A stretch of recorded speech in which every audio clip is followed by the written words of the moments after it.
also inform you that this event will be aired on the YouTube channel. If you may check on Media Fakultas UGM for further. Ladies and gentlemen, we would like to invite all of you to have a photo session, especially for the invited speakers, guests, presenters, and participants. Kindly turn on your camera and take your position. Allow me to lead the photo session. Right, are we ready? Now in 3, 2, 1, cheers. Once more, in 3, 2, 1, cheers. Thank you, Kali, for joining this photo session. All right, Excellencies, ladies and gentlemen, now without further ado, we would like to begin our first agenda, which is the plenary session. We have our respectable invited speakers here. Good morning for Professor Budiman Minasni from the University of Sydney, Australia, and Dr. Husnain as the head of Indonesian Center for Agricultural Land Resources, Research and Development, Indonesia. This session will be led by a moderator, and kindly allow me to introduce our moderator for this morning session. Her name is Ibu Dr. Insinyur Ladiani Retno Widiawati, MSc, as the director at Indonesian Soil Research Institute, Indonesia. Her area of interest including soils and fertilizer. She holds her undergraduate degree from IPB University at Soil Science, then Master in Soil Science at the Faculty of Agriculture in the University of the Philippines, Los Baños, and doctorate in Applied Biological Science at the Faculty of Bioscience Engineering, University of Ghent, Belgium. She also has conducted research collaboration with various institutions, including FAO, IRRI, University of Ghent, Government Fertilizer Company, and so on. She involved in professional organizations, including Indonesian Soil Science Association, Nano Indonesia Society, Indonesian Peat Association, Indonesian Agronomy Association, and many more. So good morning for Ibu Dr. Ladiani, and the time is yours, Bu. Thank you.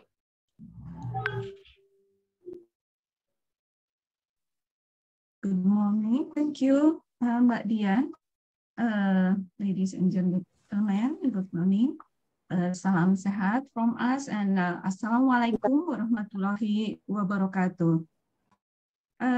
Today we are at the second day of the second international conference on organic agriculture in the tropics. With the theme is organic agriculture as a sustainable agro-system to support agriculture production and food safety under the threat of climate change. So, ladies and gentlemen, I will be the moderator of the plenary session part. Ladies and gentlemen, we are here already present here to distinguished speaker. This is Professor Budiman Minasni and also Dr. Husnain. Good morning, both of you. Dr. Minasni, or Professor Budiman Minasni, as a professor at the University of Sydney, Australia, and he is the team leader of Soil, Carbon, and Water of Sydney Institute of Agriculture. Also passionate about the role of soil in the managing climate change, food, water, energy security, and maintaining biodiversity.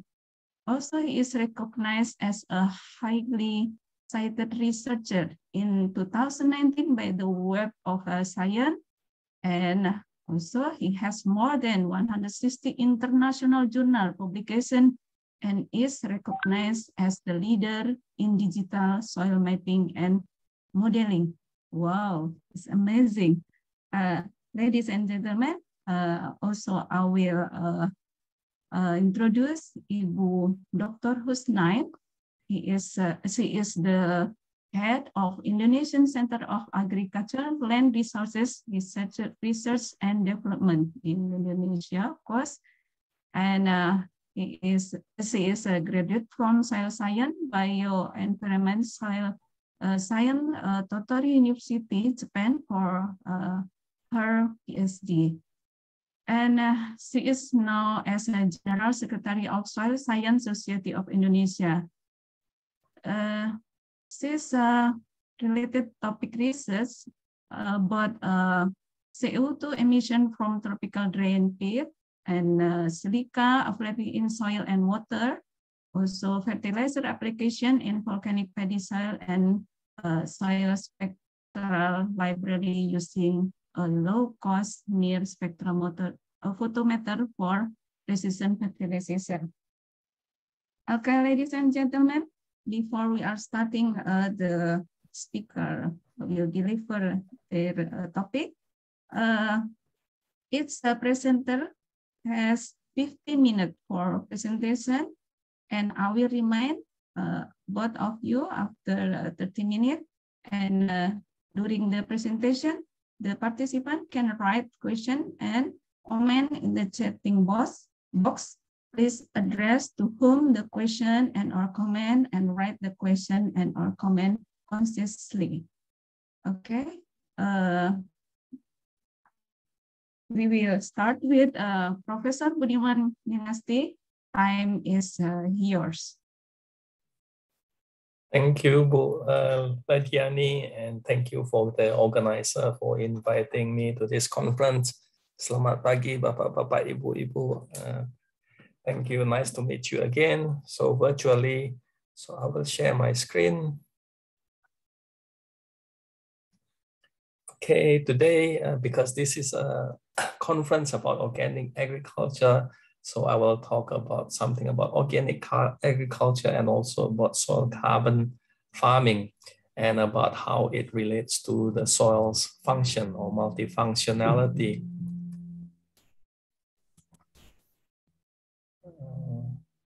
Thank you. So we all know that the UN has set the sustainable development goals that is of course going to help our world in achieving sustainable development, with the hope by 2050 we all can we all can achieve all these sustainable development goals. So they have 17 goals, and if we look at it, at least soil science can contribute to 12 of those goals. I think many people have discussed about it. In terms of no poverty, because soils has a role as supporting supporting the food production, zero hunger. It has a lot of a role in supporting in terms of carbon storage food and genetic resource, water, good health. It can produce good food, quality education, importance about soil and the environment. Clean water, because soil is a filter of water. Affordable energy, because soil is a source of energy, a source of carbon storage. Industry and innovation, there are many resources in the soil that can be used. Responsible consumption and production, climate action, life below water, life on land, and also partnerships. And at least soil has all different roles, whether it's in terms of cultural or in terms of supporting, in terms of provisioning, and in terms of regulating. And we know that soil has an important role of all of this. I did not need to convince you. But what I'm talking about is more general about soil, how soil or why soil exists. Soil exists because it has a functions, and we call it soil functions. It's a natural purposes of soils. So there are different functions, and here I talk about 5 functions, and I call it multifunctionality because it all has to work together, right?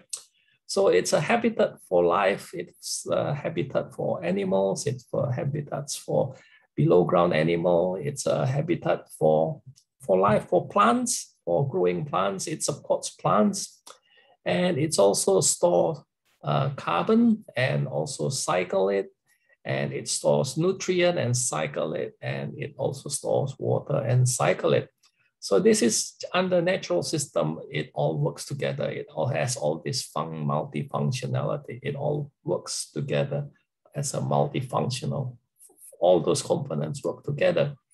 But if a human interaction in terms of intense farming, we lost a lot of these functions that because of we want to support crop for plants, so we replace all the native vegetation with the short-term crop plants that it's only one season or only live for several months. And then it will decrease the habitat for life. It will decrease the carbon storage and cycling.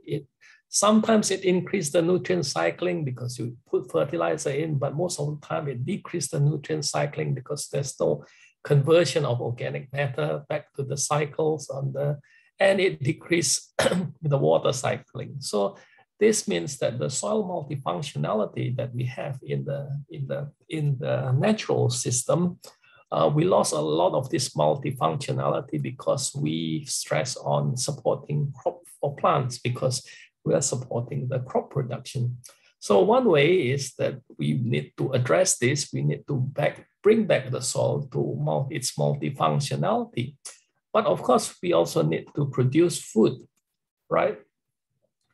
So this is amount of carbon in the soil, and this is proportional of the carbon in the soil as a function of the year after clearance.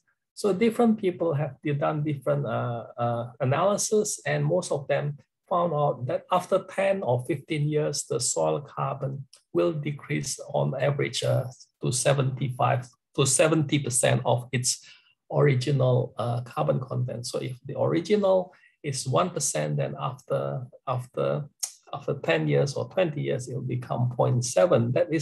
That is well known. That is natural because you are replacing native vegetation. You're not harvesting the biomass, but now you're replacing with the short-term cropping, right?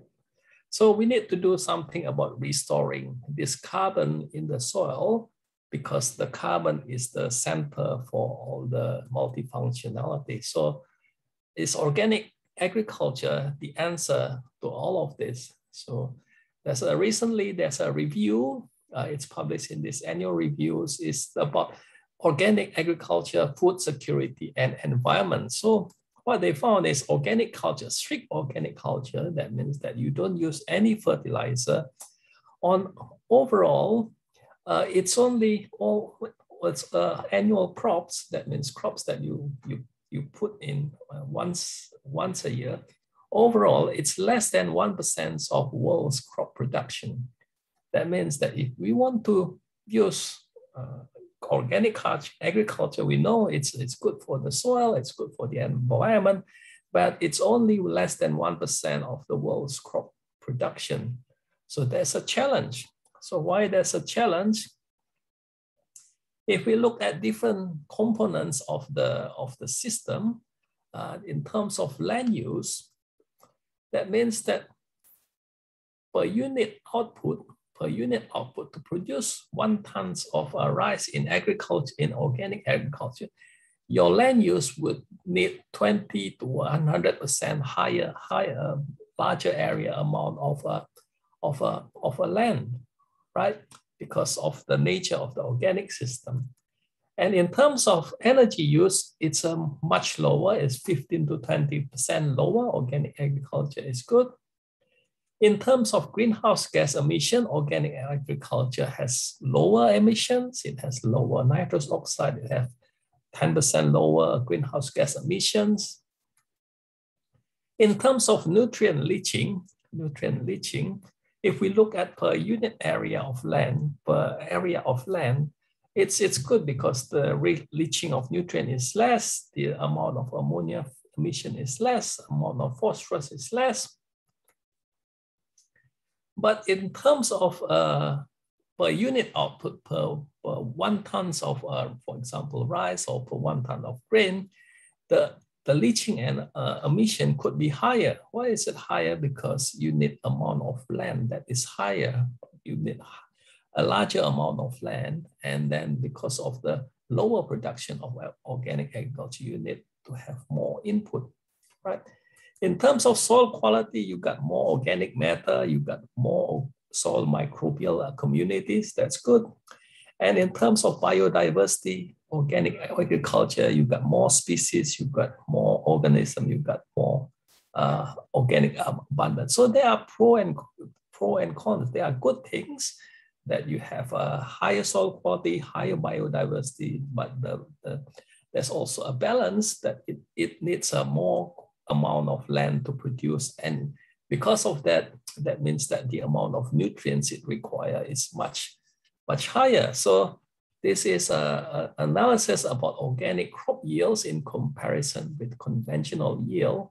So most of the organic agriculture, it produces less, about 20 to 25% less than compared with conventional agriculture, right?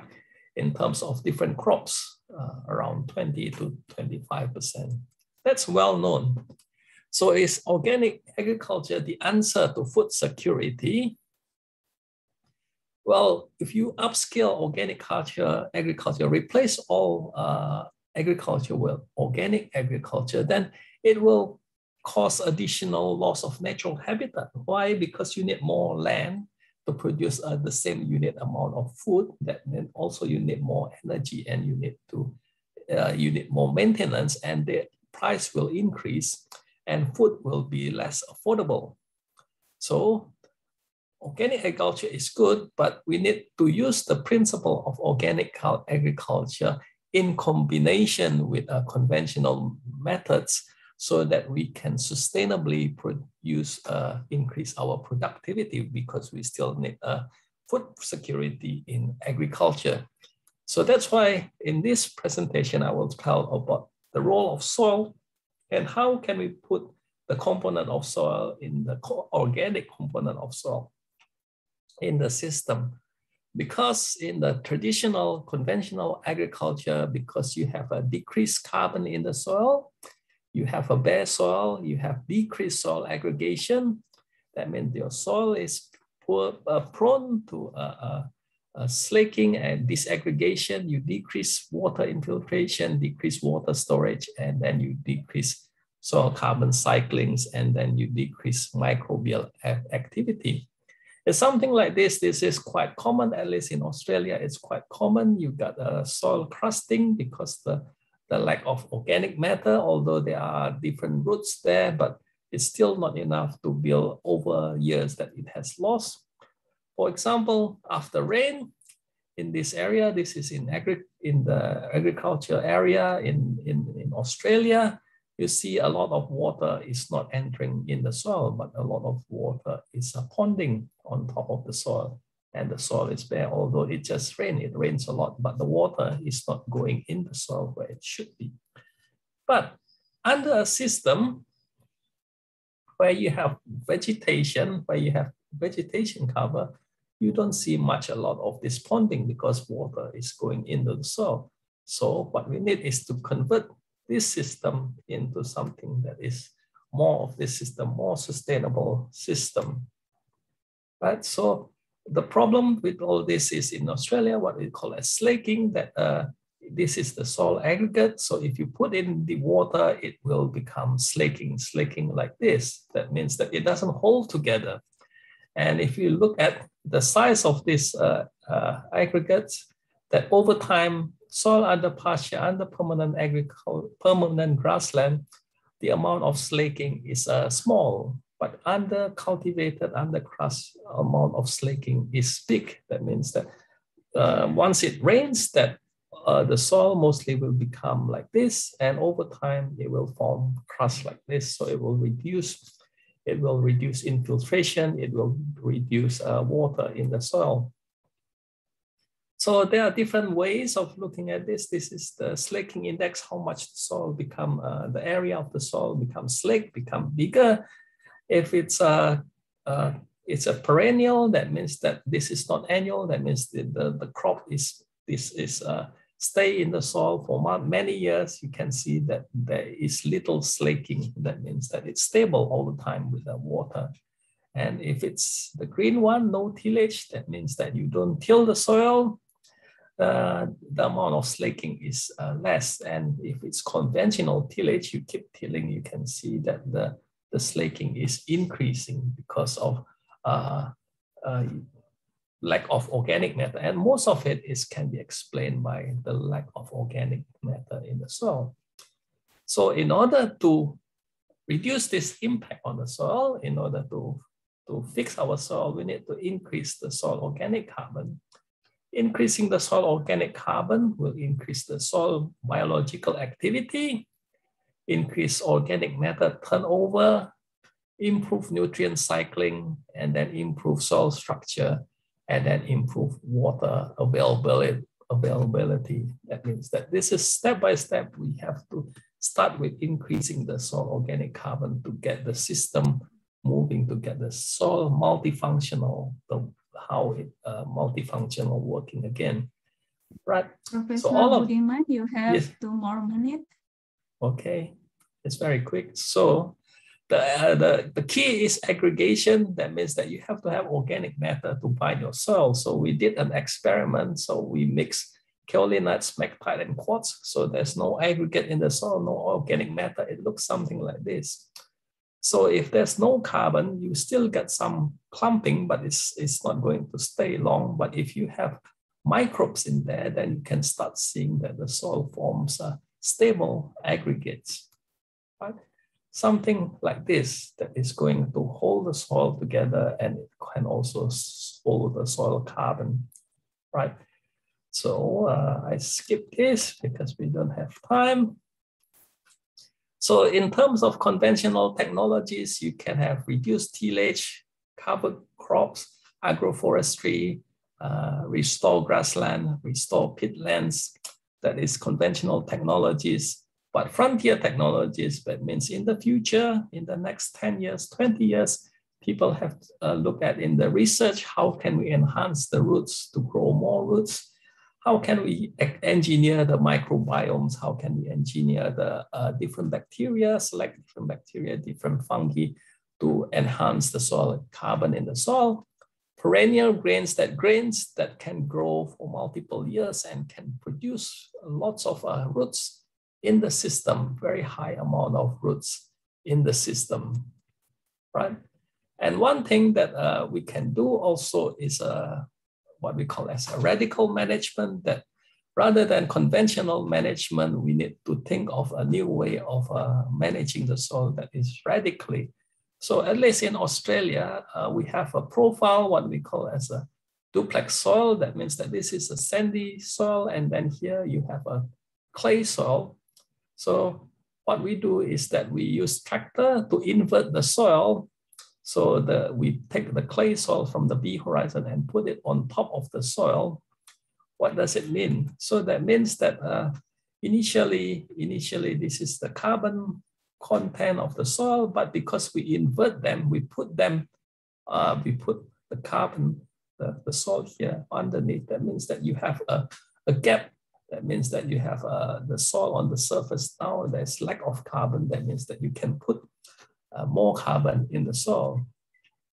And at least that you need a machinery that can turn over the soil, and it improves the soil because the surface soil is a sandy soil. Then you add more clay in the soil. So that's what it's done in Australia. In Indonesia, people have done it as well. This is Mr. Suryanto.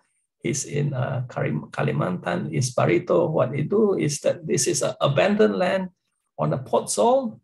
On the pot soil, you have this layer, the plaquic layer, which is very hard. The plant cannot go through. So what he did is that he used a tractor and he makes a hole and mix it up and break this layer so that now this is from the original, that the carbon in the system, then he mix up the soil. That means that the plant can grow. Now you have a system. So rather than the system that is abandoned soil that you cannot use to grow anything, now they can use to grow, for example, oil palm. And the next one is, for example, volcanic ash. It's everywhere, but how can we use this in the soil? So in Sinabung in 2014, there's a big eruption. But after 2017, after 3 years, in some areas, you already see that there are algae and there are grass, and the carbon content has already increased compared if you don't put anything on it. So there's a large potential because of this tephra that it can also use to be store carbon and also increase the nutrient in the soil. And for example, in India, because of the farmers usually burn after harvesting the rice, they usually burn the stubble, burn the rice stalk because it's difficult to decompose. Then they looked at some mixture of a decomposer, biodecomposer, mixture of bacteria or fungi that they spray on the soil to help decompose the paddy rice stalk. That means that it's also increasing soil carbon and reducing emission because of burning. Okay, thank you very much. There's a summary that we need organic agriculture although it's a good solution, but we need organic and conventional agriculture system towards a more sustainable productivity. That means that we need innovative or radical management strategies that can put soil organic carbon in the soil. And then there's a lot of opportunities for that. Thank you very much.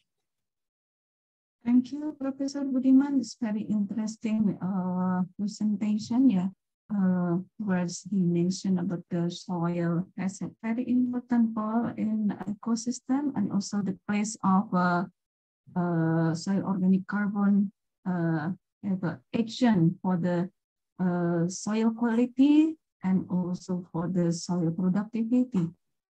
Ladies and gentlemen, we will go to the second speaker.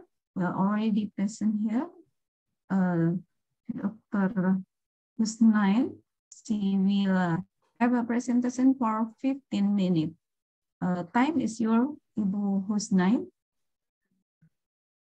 Okay, thank you, Madam Chairman, Ibu Neno. Please allow me to share my slide presentation.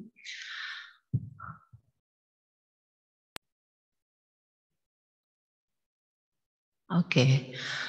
The title is the Organic Farming as an Option for Climate Change Adaptation and Mitigation in Indonesian Case. Next slide, please. I believe most of us well understand what is climate change. It's become the big issue in the last 10 years, maybe more.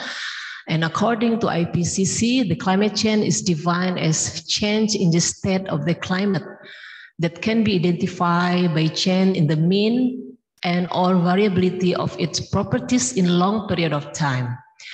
I believe that all of us understand about this. And agricultural sector plays... Excuse me, could you make the presentation full page or slide show? Full, is this not full yet? Yeah, and not moving. Yeah, it's not full so in the slide. So okay, yeah, that's right. Okay, it's good. Yeah, please continue. Okay. Okay, it's okay now.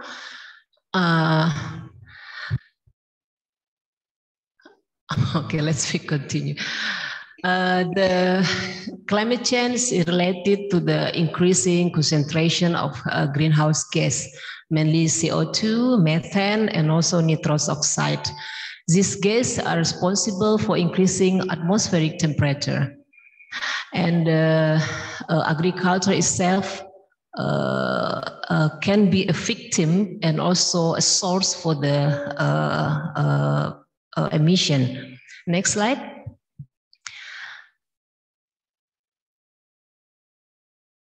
In agricultural sector, as you see in this slide, the source of greenhouse gas is coming from rice field, livestock, peatland and other system production, while greenhouse gas emission from agriculture is like because of cause drought, increasing temperature, flood, melting ice that also cause a big flood, pest and disease. While agriculture is also sequestration carbon, as Professor Budiman already explained to us. That is why agriculture is very unique in terms of the climate change response. Okay, next slide.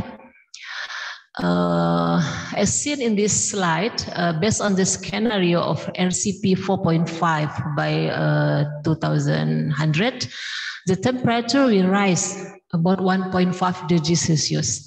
It's very high. And also according to RCP 8.5, increasing to 3.5 degrees Celsius.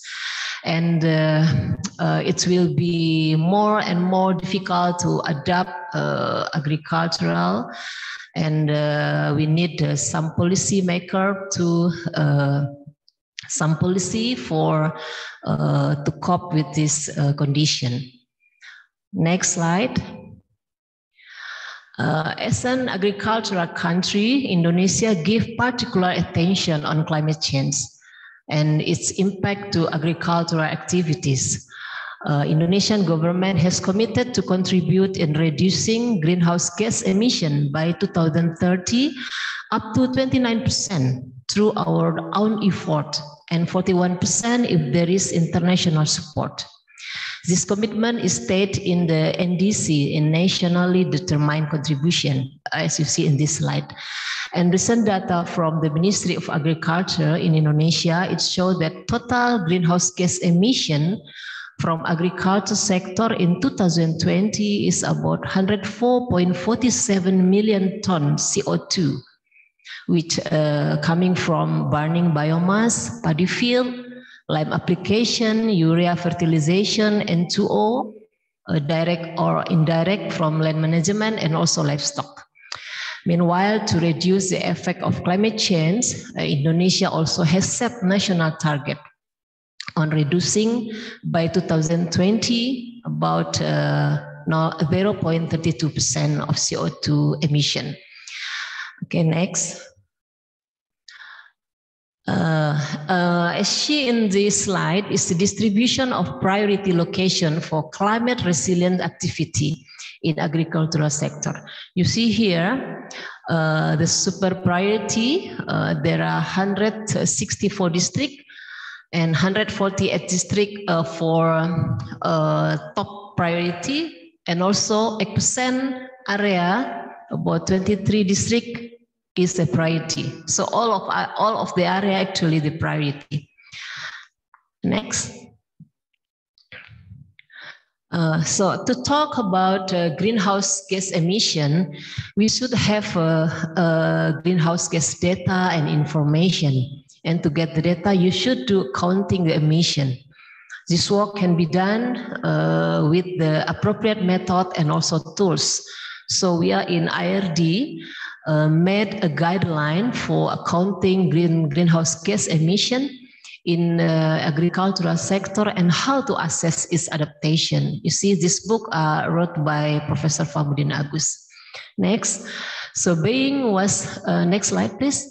So being one of the most vulnerable sectors to climate change and being a sector responsible for sustaining food security, adaptation to climate change become the priority in agricultural sectors. So adapting the climate change means improvement the management system such that the production is not negatively affected by climate change and harsh weather extreme. So what Indonesian agriculture has been doing in response to extremely high and prolonged drought include like improvement of irrigation network, construction of water harvesting ponds, and also implementation of water efficiency management. In genetic improvement program, we also develop drought and flood resistant crop variety salinity tolerant varieties To respond the rise of seawater level and pest and disease tolerant variety. So some research already conducted to cope this climate change. So in response to unpredictable weather due to climate change, we also developed a program called Integrated Cropping Calendar Information System. Sorry, we are not provide here the slide. This system is one of the most important innovation containing recommendation of planting date, cropping pattern, variety, fertilizer distribution, and also agricultural machinery. And one example, the palm oil biodiesel is also the strategic role in climate change mitigation. There are many other examples, as like nitrous oxide emission reduction by a balancing and efficient use of nitrogen fertilizers, methane emission reduction by improved livestock feed quality, and no burning practices. So adaptation and mitigation action must synergize to support achievement of self-sufficiency and also farmers' welfare. Mitigation is co-benefit of adaptation. Adaptation entry point for mitigation. So we try to combine the adaptation and mitigation, because if we only consider mitigation, we cannot get welfare for the farmers. So next slide. We had talking about climate change and about briefly about the impact and what we are doing in Indonesia. So now let's see what kind of the technology or farming system that we can implementing both adaptation and mitigation in climate change. Next. As mentioned by Professor Budiman in the previous presentation, organic farming is one of solution. So let's see what is organic farming. The principle in organic production, organic farming is maintain and increasing long-term soil fertility and biological activity in soil. By this activity, you see in ABCD, rotation, returning livestock, organic manure management, managing crop residue, and limited use of synthetic fertilizers, and minimize all input.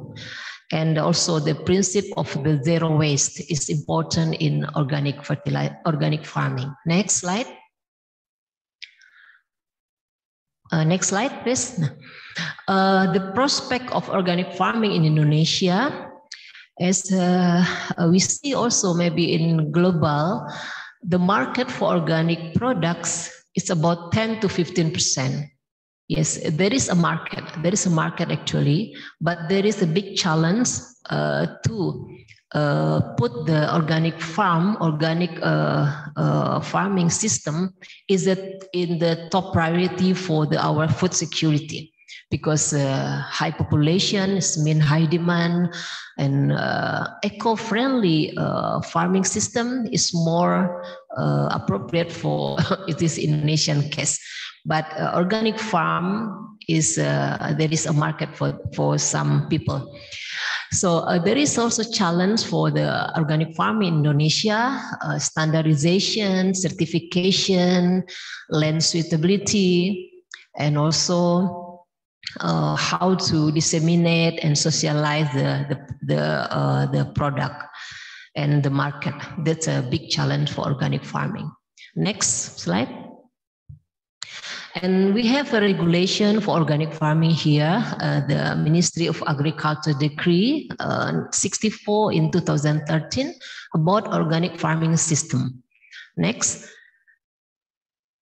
You see here some picture about how they run the organic farm. The benefit, first about improving and maintaining soil fertility. Next. Next slide.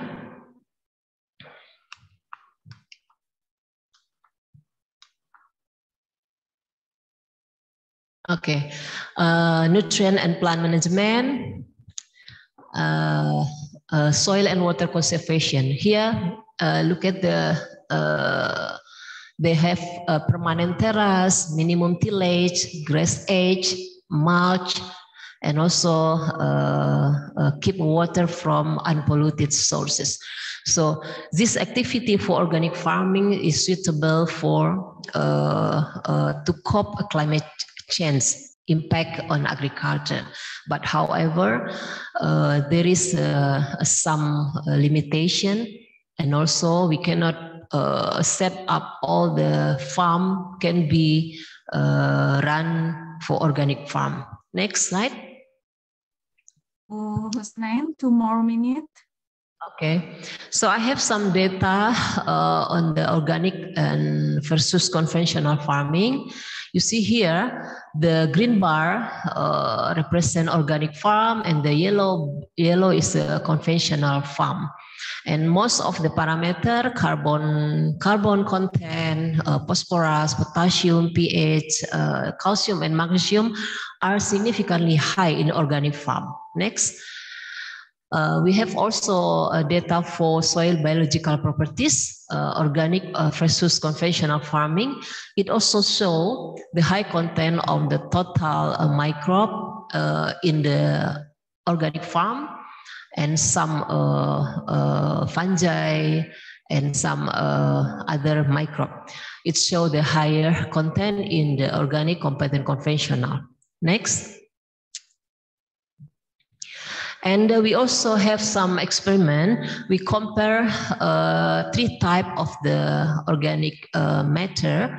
The one is we use fresh straw, and the biocompost is a commercial one, and the compost. You see here, the most interesting is the methane emission, average methane emission from different planting season in the under application of the straw is the immature organic matter showing high methane emission. Compare when we apply biocompost and compost. But the yield of the rice is almost similar when we compare all the organic matter without the organic matter. So it's mean that if we want to get a high yield, we don't care about it, any type of organic material. But when we see that methane emission in the different type of cultivation, we have to consider the nature of organic material. Next slide. And we also have some experiment on, we compare the organic farm, farmer practice, and climate smart agriculture. It shows the high result, high yield, and in some area, you see here, we have 3 locations. But organic farm and climate smart agriculture is very suitable to adapt and to mitigate climate change. Next. I think this is my last slide. So let's summarize. The adverse effect of climate change will unavoidable. Therefore, agricultural sector must adapt with this condition in order to ensure resilient food production. So organic farming is one of the options to enhance the resilience of agro-ecosystem against adverse climate condition with some term of the condition. So through organic matter application in organic farm, activity could improve soil properties in some parameter like water holding capacity and other parameter. This also a clear benefit from organic farming. So this organic farming system is more resilient in changing also weather conditions such as extreme drought and extreme rainfall. So that's all my presentation, and thank you very much. Okay, thank you, Ibu Husnain. It's very interesting presentation. Yeah, the key word of her presentation about climate change, soil, organic farming, and adaptation. Yeah, nobody do not know, but the term of climate change is very interesting, and we have to consider this. We now go through the discussion session where we still have 15 minutes for both of 2 presenters. There is a question as we already collected First for Professor Budiman from Bapak Dedik Bu Dinta. I agree that soil organic matter can improve soil properties, but if you apply organic matter only for plant growth, the yield will be low compared to conventional fertilization. I think we need incorporate cooperation between organic matter and conventional fertilizer to grow crop. What do you think? Okay, Professor Budiman, please. Thank you for the question. Thank you, Diani. So I think I agree. I think that we have to be realistic that organic fertilizer cannot replace 100% of the nutrient that is taken by the plant, and the amount of nutrient in organic material or organic fertilizer, we know it's much less than the conventional fertilizer. I think, as I said before in the presentation, I think we need to adapt organic farming principle, increasing organic matter, but also have a balanced fertilizer. That means that we don't over apply fertilizer, but we still need to apply fertilizer to replace the amount of nutrient that has been exported from the soil. Okay. The second question for Professor Budiman is from Ibu Rara, University of Gadjah Mada. Our farmers at certain vegetable crop apply organic fertilizer, but at their other rotation of food crop, they use chemicals.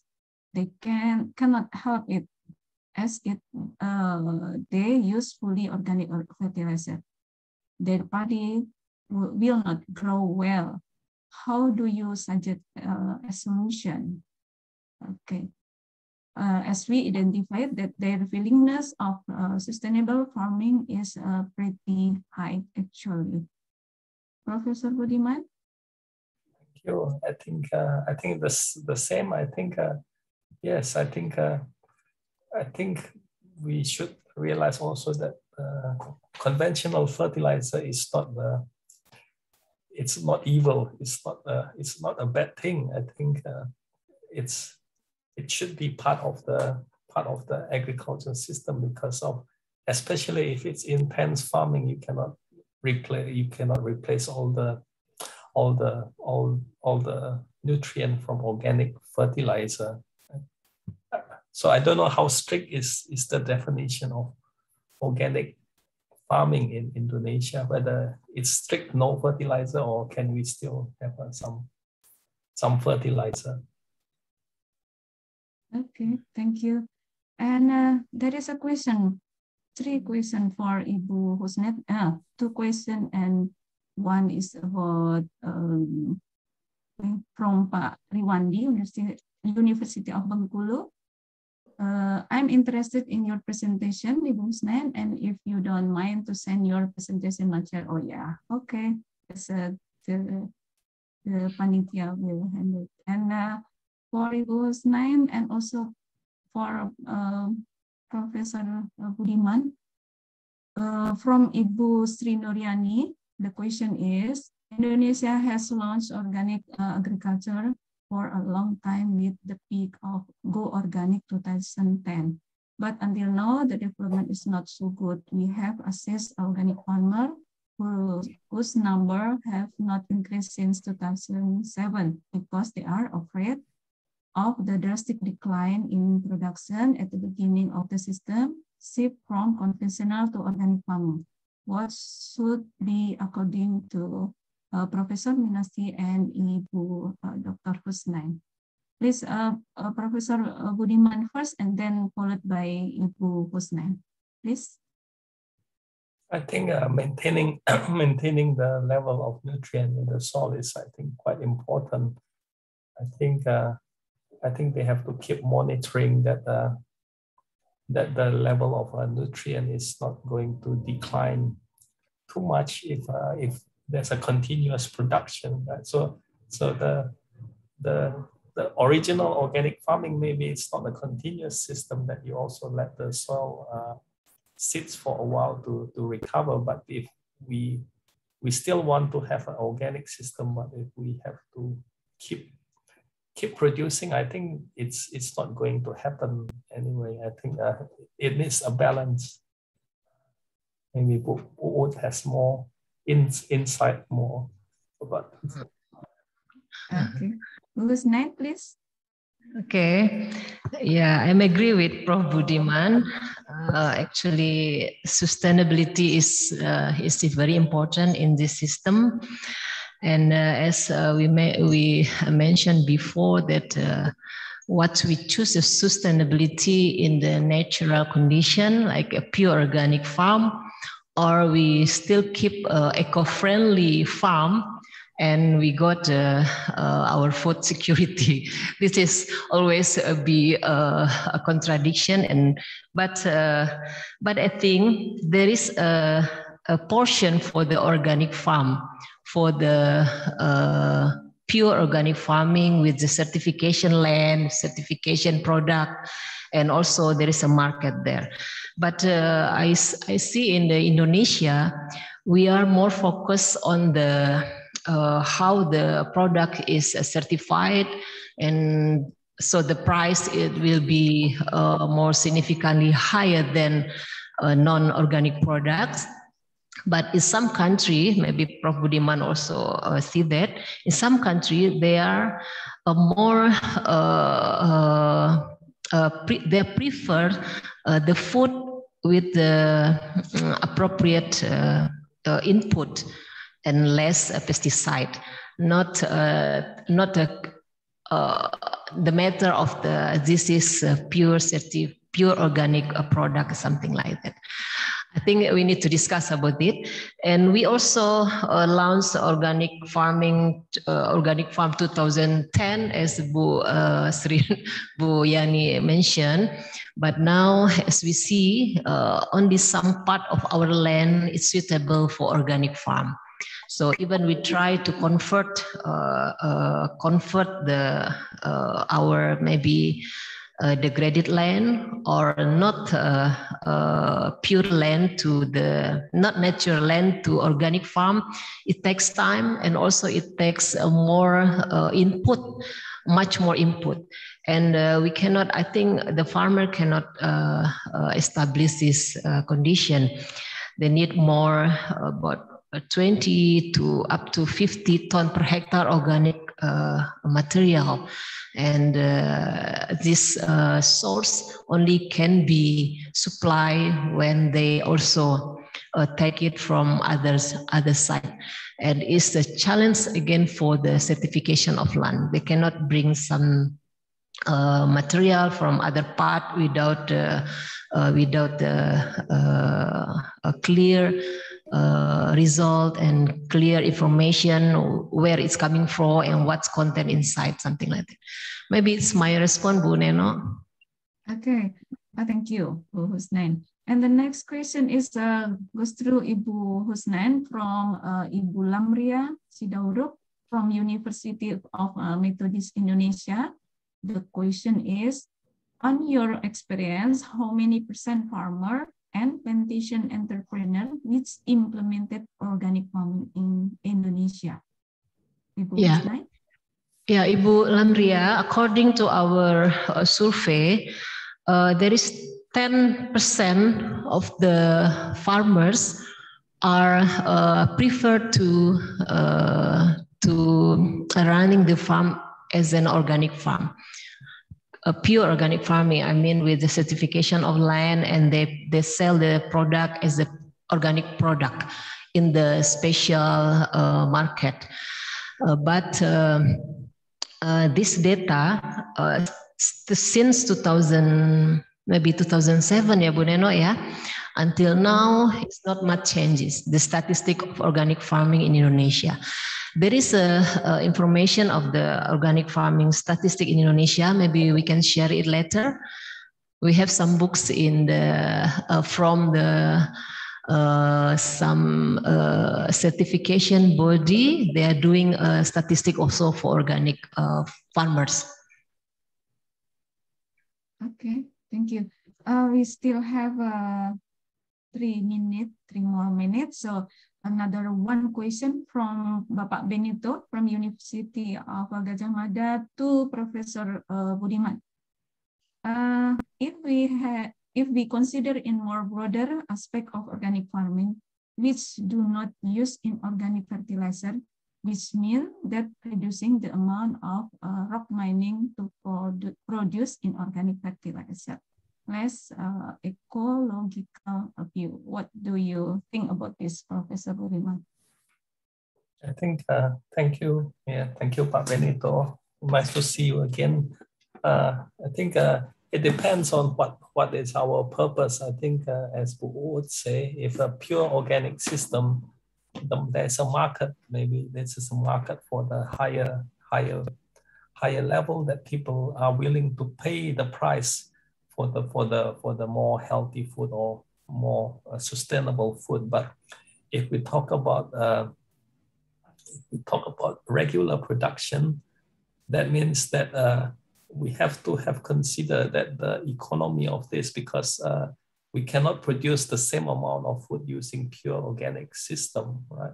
Because also we assume that the organic material is free, but it's not free. You have to get it. You cannot keep producing organic material. It has to come from somewhere else as well. I think that's the balance. I think, and we know that the yield or the production in organic farming is much less than the conventional system. I think a blend in both of them is a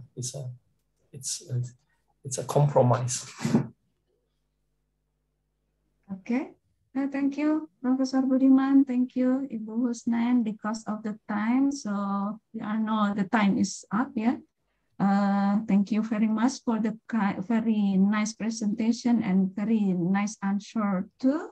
Also, thank you for all participants who joined this session. And I will return back the time to Mbak Dian.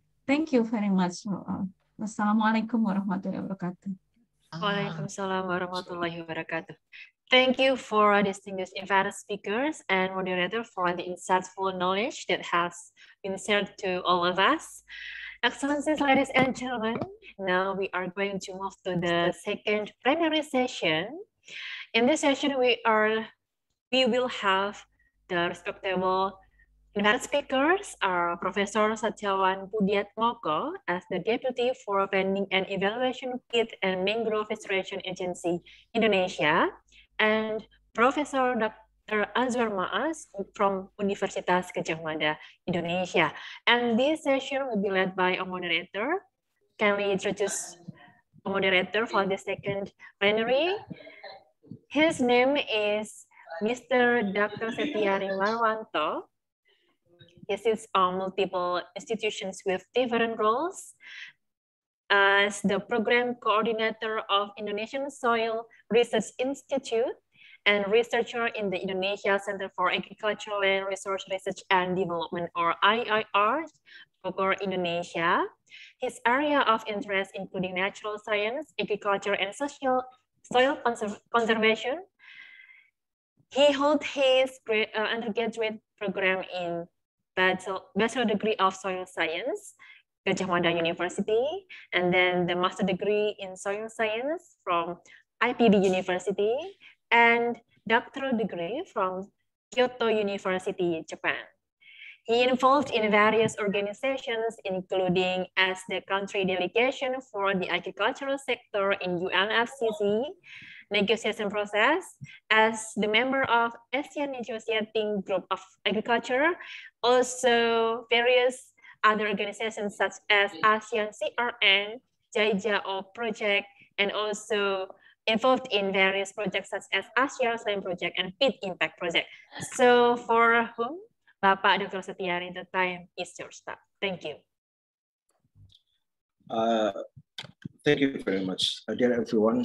First of all, I would like to send my gratitude to committee for inviting me in this great event of the second ORGATROP.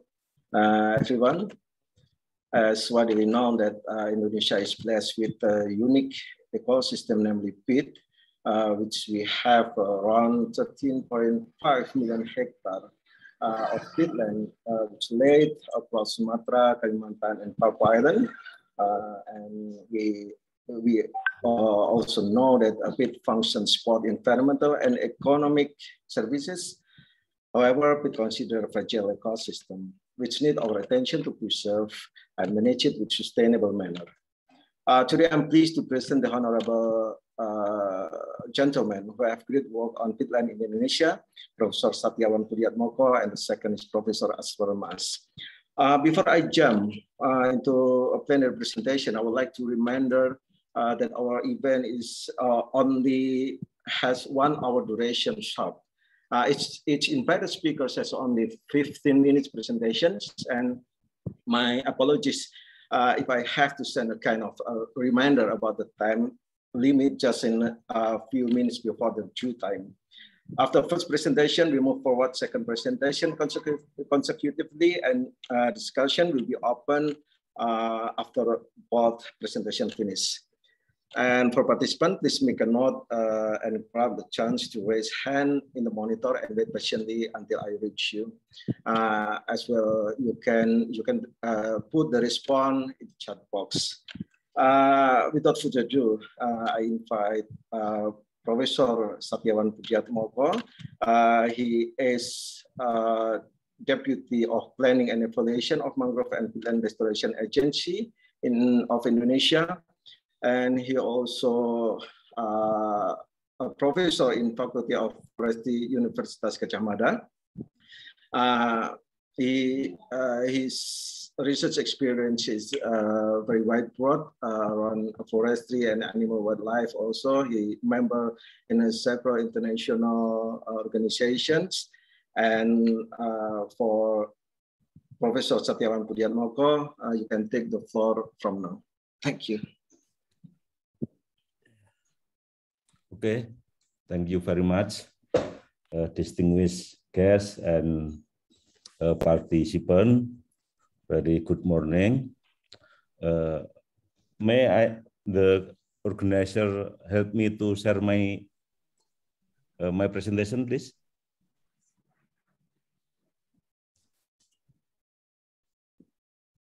Okay. Okay, thank you very much. First, I would like to share my presentation. Maybe the organizer can share my presentation or by myself. Yes, we can share it. Okay. Okay, thank you. Yeah, first of all, I would like to thank the organizer to invite me for this very important conference. I am here on behalf of our head, Pak Hartono, who regrettably cannot attend this conference, and I will present some experience and share with you what we have already did in peatland management in order to reduce the greenhouse effect, to reduce fire risk, and also to improve the livelihood of the farmer. So I am not a soil science specialist and not agriculturalist, but I am basically forester. So I will give only some explanation, some experience about our works, but we are supported by some peatland expert in our agency. Peatland is very important for Indonesia because we have more than 13 million hectares of peatland, and the role of peatland we can see in both sides as carbon sequestration, but also as the source of carbon emission. And there are also some economic potential of peatland. But we have many bad experience before regarding our effort to increase the economic value of peatland.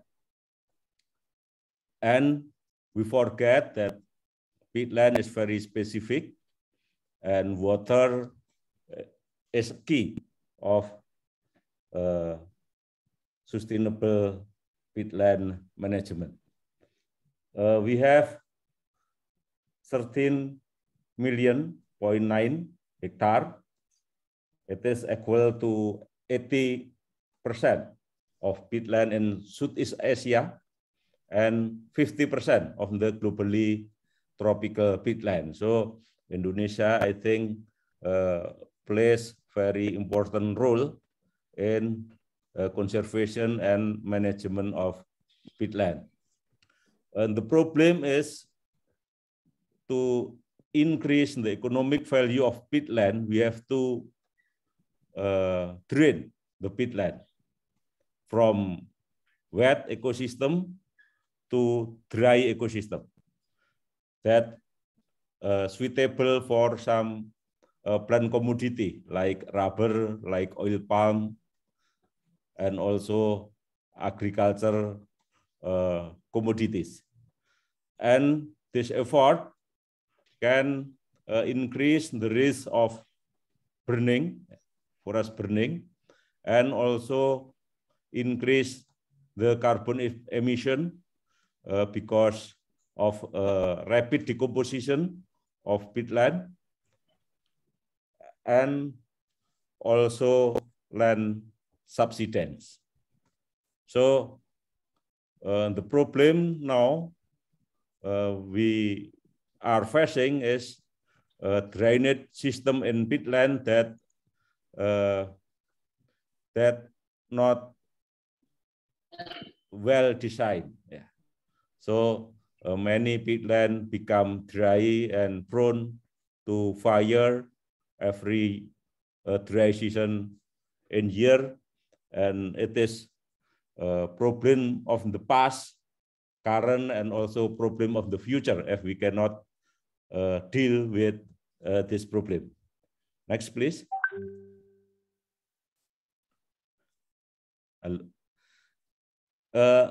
Our agency, Badan Restorasi Gambut and Mangrove, Peatland and Mangrove Restoration Agency is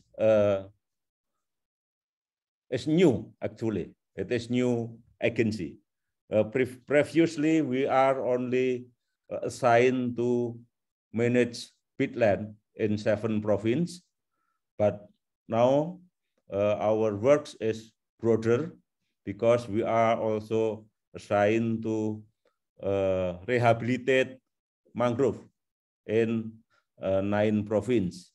And the target for us to restore peatland until 2020, 2.4 million hectares, and from 2021 to 2024, we have to restore 1.2 million hectare of peatland.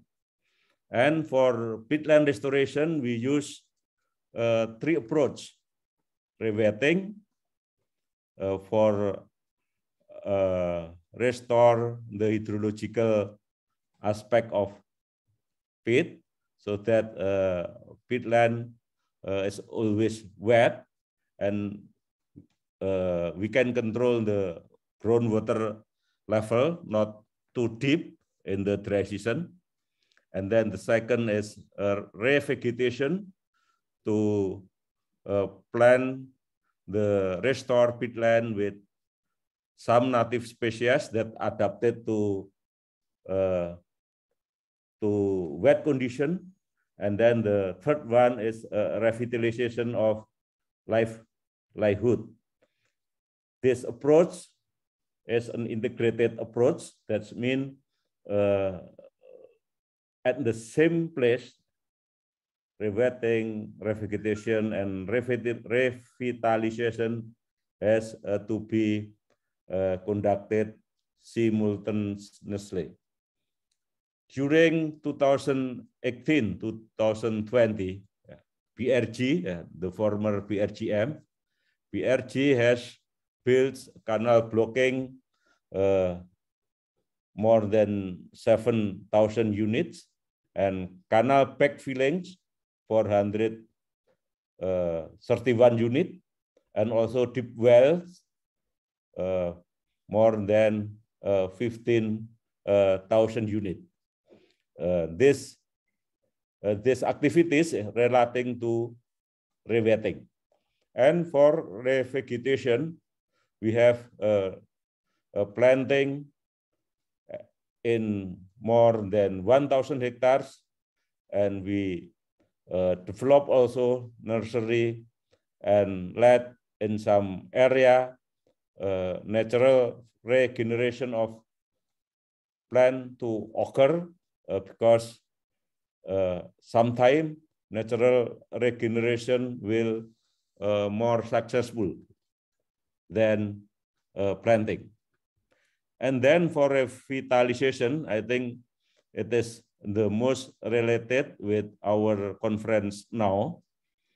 It is about how to use peatland for agriculture, for fishery, to increase or to improve the welfare of the local peoples. Because economic development based on local people and based on peatland restoration is important to ensure that the restoration will last for long time. Only rewetting and revegetation will not ensure that people not go back to the peatland to drain and to cut the trees. And BRG was terminated in December 2020. Then President at the end of 2020 enlarged our works into mangrove rehabilitation. And for 2021 to 2024, we have to rehabilitate 600 million hectares of mangrove, which is also very important for climate change mitigation. Next.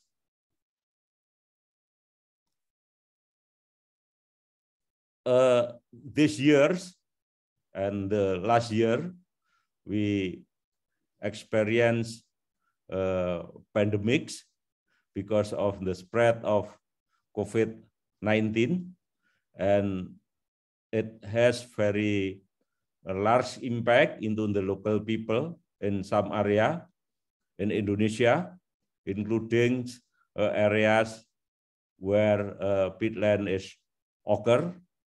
And to support the economic recovery of the government, BRGM has developed rice field demonstration farm and paludiculture demonstration plot in Central Kalimantan.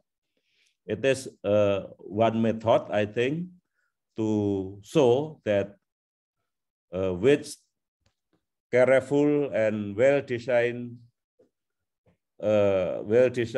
management, peatland can support food security at the same time also to save carbon. Please, next. We we did rice field demonstration farm in Talio Hulu village in Central Kalimantan. Next, please. Then the objective on the program, among others, are to support the National Economic Recovery Program, to support food estate programs in Central Kalimantan, to utilize abandoned and burned peatland in cultivation area where the thickness of the peatland less than 1 meter, to demonstrate water management system in wetland rice field on shallow peatland, and then to incorporate farmers in peatland area through community joint business group. It is an initial program, just start. Then I think need more improvement in the future. I'm sorry, Professor Setiawan, your time is only 2 minutes more. Okay. Okay, this is the location of Talio Hulu village, Pulang Pisau. This is a former transmigration area, former mega rice project target. This location was already equipped with primary and secondary irrigation canals. However, this former project was failed due to rice production was very low, so it is unprofitable. And now the land is abandoned and neglected by the people. So we have to revitalize again this peatland for the purpose of the people. Next, please. This is the activities of the dam farm from October to October 2020 to October 2022. Next, please. This is the activity we have done, including land clearing, land leveling, irrigation system, and so on. Next. Yeah, planting, yeah, crop maintenance. This is the paddy plant you can see in this in Talio. Next, and this is the rice production during April to September. The production according to the varieties, yeah, Hybrida 3.94 ton per hectare, and Inpara 2 ton per hectare. Rice production, especially for Hybrida, is almost equal to the average rice production in mineral soil in Indonesia. Yeah. Lower, but I think for peatland is already good. Next, please. And beside padi, we conducted also paludiculture to revitalize economics community condition. This is also an example how to integrate between agriculture community and peatland conservation, where we can produce crop, but we can also maintain the water level to reduce forest fire and the level of carbon emission. Next, please. Nah, this what we call as paludiculture. Paludiculture is a swamp cultivation practice on degraded peatland, it tended to have economic activities while rehabilitating the degraded peatland. We have this dim plot in Seruyan district and in Kota Waringin Barat district. Next. Would you like to speed up the presentation? Okay, this only the example of the commodities. Please, next. And this is the yields of the crop. And the total yields more than 5 tons per hectare. Next. Next. This is the concept of peatland hydrological unit and where cultivation area can be done and where we should avoid paludiculture and other agriculture activities. We already delineate it. I think this what I can share with you, and I give back the time to the moderator. Thank you very much. Okay. Thank you. Still unmute, Dr. Setiari. Still mute, sorry. Okay. Okay. Okay. My apologies. Yes. Yes. Thank you very much, Professor Satyawan, for the nice presentations. Okay. I believe participants here have had response on this topic, but please hold on. We move to the second presenter. I mean, the Honorable Professor Aswar Maas. Okay. Professor Aswar Maas is Professor Emeritus in Soil Science, Department of Soil Science, Faculty of Agriculture, Universitas Gadjah Mada. He is also widely known as an expert in swampland and peatland also. He graduated from the University of Belgium, and he has numerous projects internationally and nationally also. And he also engaged on the numerous scientific publication also. For Professor Aswar Maas, you can take the floor from now, please. Thank you for Mas Moderator, and I'm happy to be here and to share the experience, but no experiment, because this is something I will share the slides. Moment. Yes, it's already appear, Prof. Yeah, okay. And should be in full. Yeah. Can everybody see my slide? Yes, yes. Yes. Okay, thank you. And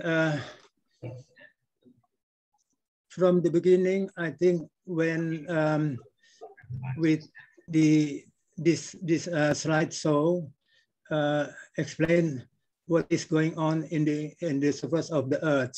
Yeah, the sun will give you for photosynthesis, and then primary producer is plant, and then secondly producer also like fauna and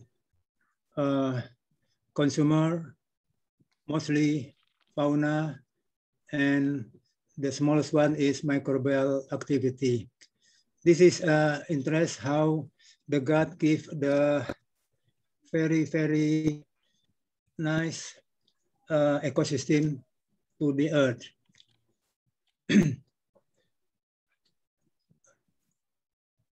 So formally, when the earth is created, yeah, no oxygen at that moment. And then the carbon dioxide is the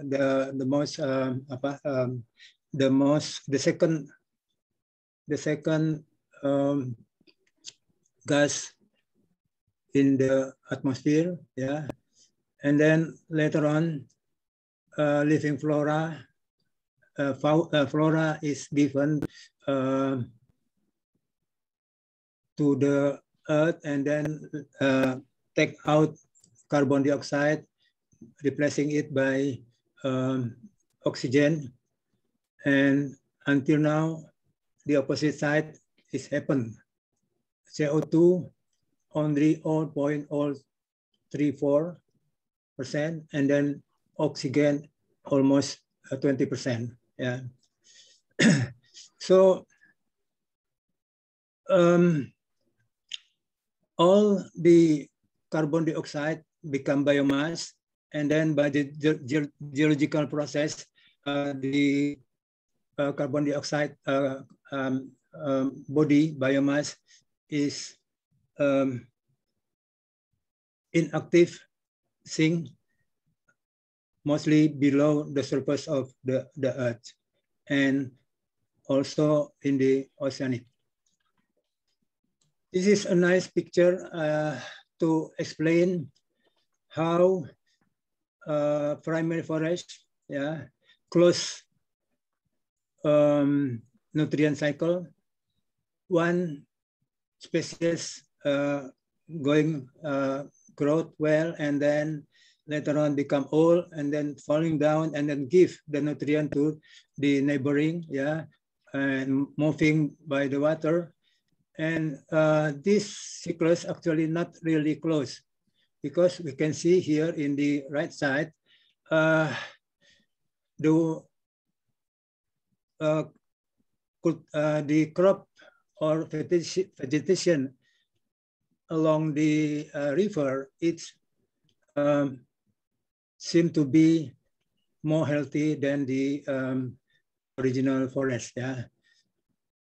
So by demand of the human, yeah, changing of the ecosystem will create land clearing, and then for that moment, residual management is very important. Yeah, no mineral fertilizer, and they grow monoculture.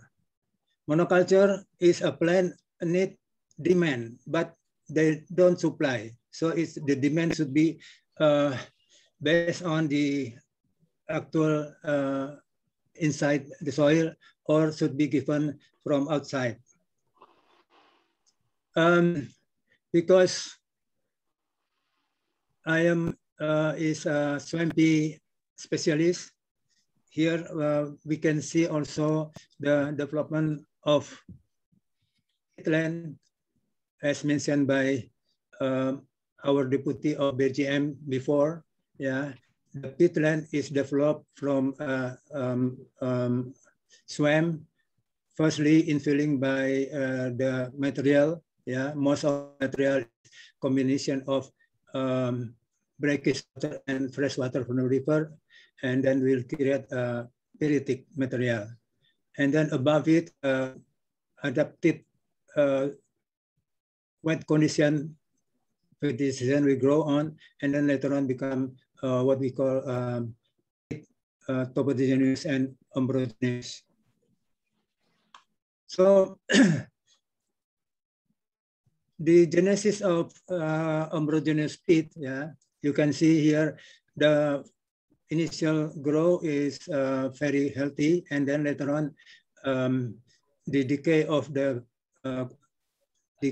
the old trees fall down to the swamp, and then part of the mineral of nutrient is moved away, and then more thicker the pit, and then more poor the condition of the pit. Like what pit actually can have the pH above about 3. So I always mention about if the pit dome or homogeneous pit, it like very poor, like tracing of squeezing coconut fiber. Yeah, squeezing coconut fiber will create ampas, yeah, residue. So that means residue out of the woody. Yeah. So poor and poor at the top of the dome will create a lake. So no more, less and less nutrient, and then only adaptive unhealthy vegetation will grow. Yeah, and then if we talk about a mineral soil, we have the secondary mineral. That means clay. But in the pit, we don't have secondary pit. The pit become, the size becomes small, small, small, and then homogeneous, and then we call that mature pit. But actually, more mature pit, it means more aromatic carbon deposit and resistant to the weathering. When we talk active carbon, that means in the surface, but fossil, not cycling, let's say we forgot about limestone, yeah, that body of the coral reef, yeah, and then the pit itself, yeah, it carbon storage. If we are not converted it into the agriculture. So fossil come from fuel, become fuel, asphalt and coal. Yeah, coal is derived from the pit, compacted pit by heating due to the movement of oceanic crust and continent crust. It's already mentioned many times, and ending, I think the previous presenter already talked about this organic farming a lot, yeah. But here, I should mention that not to think soil organic matter is a genetic process in the soil, totally different with organic fertilizer. So soil organic matter in the upland soil can range up to 10%. This is for the undissolved, for example. But for the normal soil, it's less than 5%. Yeah, and that create from decay of surface residual of plant. Yeah. Source of organic material as organic fertilizer is coming from residual in situ harvested crop, and incoming source based on biomass, live flora or fauna, manure and compost. Vegetation mostly consists of 60 to 70 elements. Yeah, carbon, hydrogen, oxygen is more than 90%, and the rest is 40% laid down in the ash. If we burn the plant biomass, yeah, the ash content will be less than 0.5%. Yeah, so if this material decompose fresh crop biomass will start only about 25% from the original to become compost. Yeah. For example, paddy field, yeah, with production 6 tons per hectare. If only the rice taken away, the residual decompose will only create about 4 to 5 tons per hectare. But many times this material not directly composted in the site, but a takeaway for feeding of the cattle, for example. Yeah. So to replace the need nutrient for the crop, actually we should apply about 15 to 20 ton organic manure compost for the one season crop. Yeah, that means only one addition 1% of organic matter, but this organic matter is not the same with the natural organic matter. Compost is mostly fast grow vegetation, annual crop, some with a combination with perennial crop. Yeah, litter can be used also for source of nutrient for annual crop. Growing time up to harvest normally less than 4 to 5 months. The the composition residue is much faster than 4 to 5. Can be less than 1 year, 1 month. Yeah, especially if the composter culture is given. The fresh residual also can be used for feeding cattle and also will speed up the composition rate. And then the combination of manure and compost is good way to fulfill the need of next crop. Yeah. When we talk about the given organic farming based on formation of short-term carbon chain, the decomposition of carbon chain is a shorter time.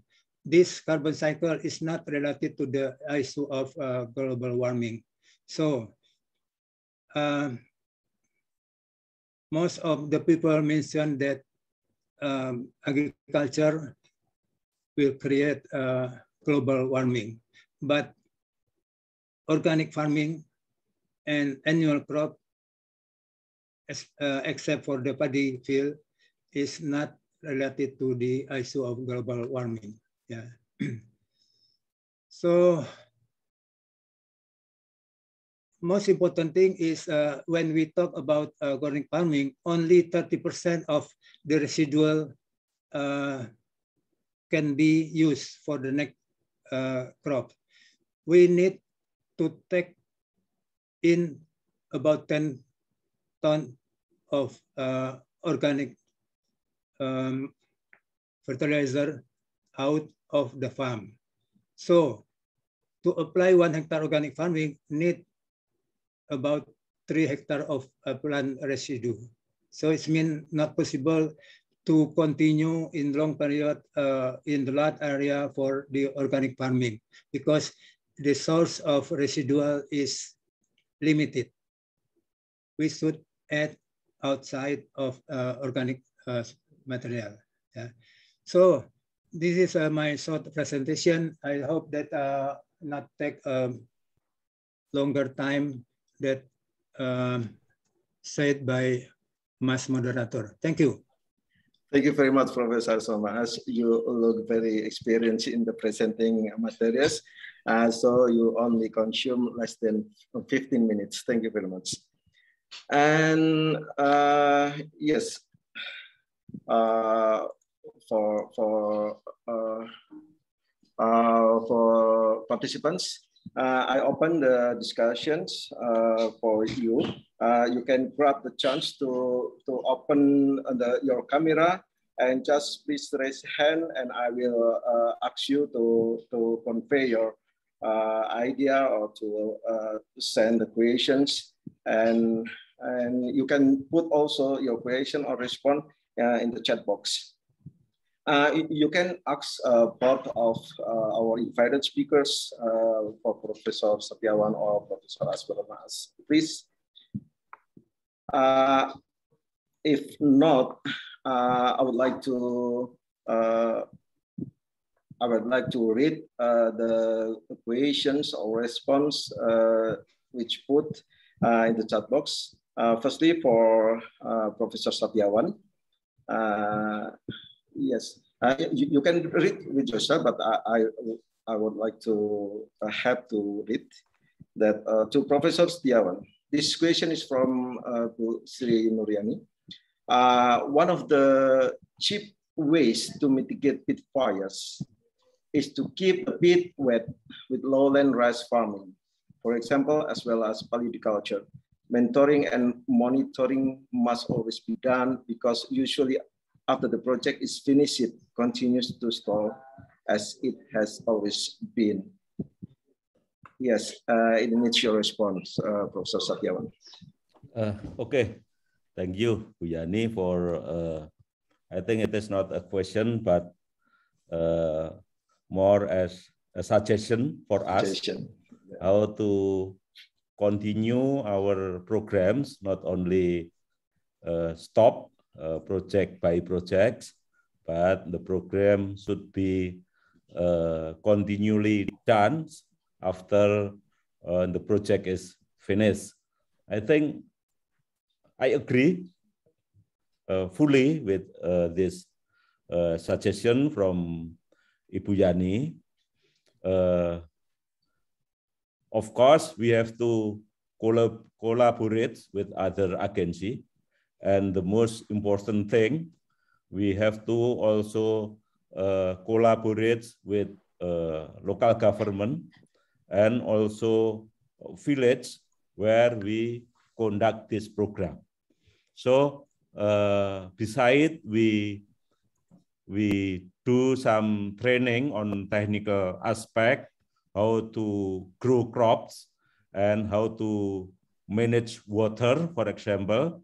We do also some activities according to how we can strengthening the institutional capacity of each village.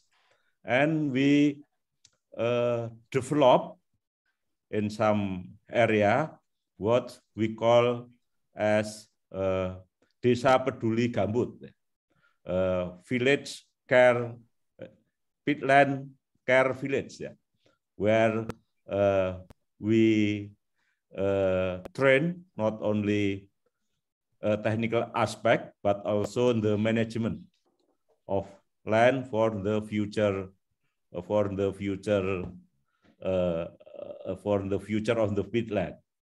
And at the higher level, above the village, we coordinate or we ask the governor to support and also to Bupati to support our program, because BRGM is actually not like ministry, because our time is limited. For example, in the second period, our working time is only until 2024, and we do not know what is the future of BRGM. So we have to also prepare the exit strategy, how to continue the program if BRGM cannot continue its works.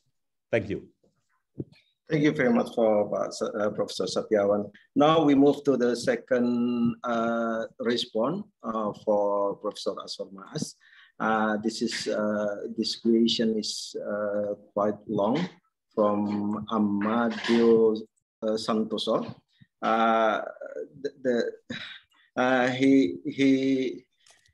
He asks about the function of peat. One is source of carbon, but nowadays the peat acts as a carbon emitter. And the question is there any other effective and efficient way to store carbon besides using and depending on peatlands and also organic farming? Thank you. Please, Professor Asmodas. Yeah, I think our government stressing much about restoration of the peatland, avoid the fire, because the fire will create a huge amount of released carbon. But we can protect the peatland. But we cannot avoid the carbon dioxide release. I think we have a huge amount of seashore, yeah, and seashore contain of coral, yeah. Coral is calcium carbonate. Calcium carbonate having about 45 or 48% of CO2. So if we conserve, increase the growth of coral that within up to 200 meter sea, that can grow very good because the coral need a photosynthesis. The reflection of the sun can enter about 200 meter. So huge of carbon dioxide can be retained by the formation of the coral. And secondly, for example, I think it's not good idea to develop more cement, Portland cement, because Portland cement is a calcium silicate that from calcium carbonate burning mixed with the aluminum silicate, and then will again release 48% of CO2 to the earth. So it's better to import Portland cement rather than to create Portland new a factory of Portland cement.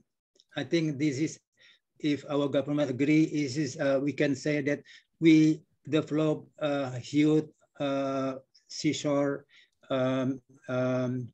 coral, and tell them that 40% and 2030 can be achieved easily, rather than, for example, beside agriculture and then avoid the burning of the peat. Thank you. Thank you very much for the nice response, Professor Mas. Before I jump into the chat box question and response, I still invite for the participants here to raise hand, and you can deliver your response or questions directly. I still not see someone raise hand here.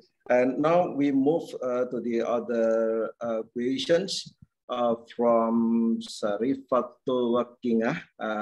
This question is addresses to Professor Satyawan. It's about the draining land. And the question is the community action really allowed by BAG, or I mean BAG, I don't know, how does BAG mentor the clearing of the deep peatlands, deep more than 30 centimeters? Thank you, Prof. Please, Professor Satyawan. Yeah, okay. Thank you very much, Ibu Rifa from Universitas Gadjah Mada for the question. Principally, yeah, deep peatland have to be protected. Deep peatland mean peatland deeper or equal to 3 meters. And because according to the regulation, the activity is very limited in this area. Only we have to live in its natural condition, like peatwam forest, and we cannot convert it into the other purposes. But in some area, there is already conversion done, yeah, before the regulation. So in some area, we cannot instantly revegetated this area and bring back to the forest. And as far as I remember this activity, I think in 2018, there are some collaboration between BRG and some universities, including Universitas 11 Maret, Rio University, Gadjah Mada University, Bogor University, and other universities to do research together in peatland management. And I think I will look again in this process. Previously, we have the deputy for research and development, and this deputy is discontinued now and merged into green. So we have no deputy for research and development again. So I think because there is universities behind these activities, it is part of research, I think, but I will check again, yeah. And I think it is also to do some action to overcome the deep peatland that's already converted into other purposes, and we have to improve the condition first. If possible, we have to bring back to the forest.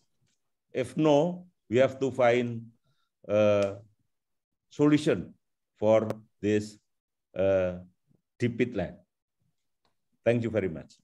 And science, I think, play very important role to find the compromise. And I think Pak Aswar is the expert of of this kind of how to find the solution. Thank you. Okay, thank you very much, Professor Setiawan. I'm still not seeing the creation in the chat box Zoom, and I don't see also someone raise hand in this event. So I would like to use my right to ask some questions to invited speakers, please. For Professor Asmar Mas, notice hundreds of international experts gather in Glasgow for conducting COP26. And agriculture sector is a kind of important sector to expect can be combating the climate change. What is your opinions about the and the Annex 1 countries is proposed to implement the organic farming to the G77 and China agriculture. In your opinions, can we, especially in Indonesian farmers, can implement a totally of organic farming in the future? This, Professor Asmamas. Yeah, as I mentioned, yeah, the residual of the previous crop only create about 30% of the nutrient. Slowly this nutrient, and then the need of nutrient, for example, if we only fully organic fertilizer, at least we should bring about 1% additional organic matter. Yeah, it means if we consider the rotting zone is 20 centimeter, it means about 20 ton of organic matter.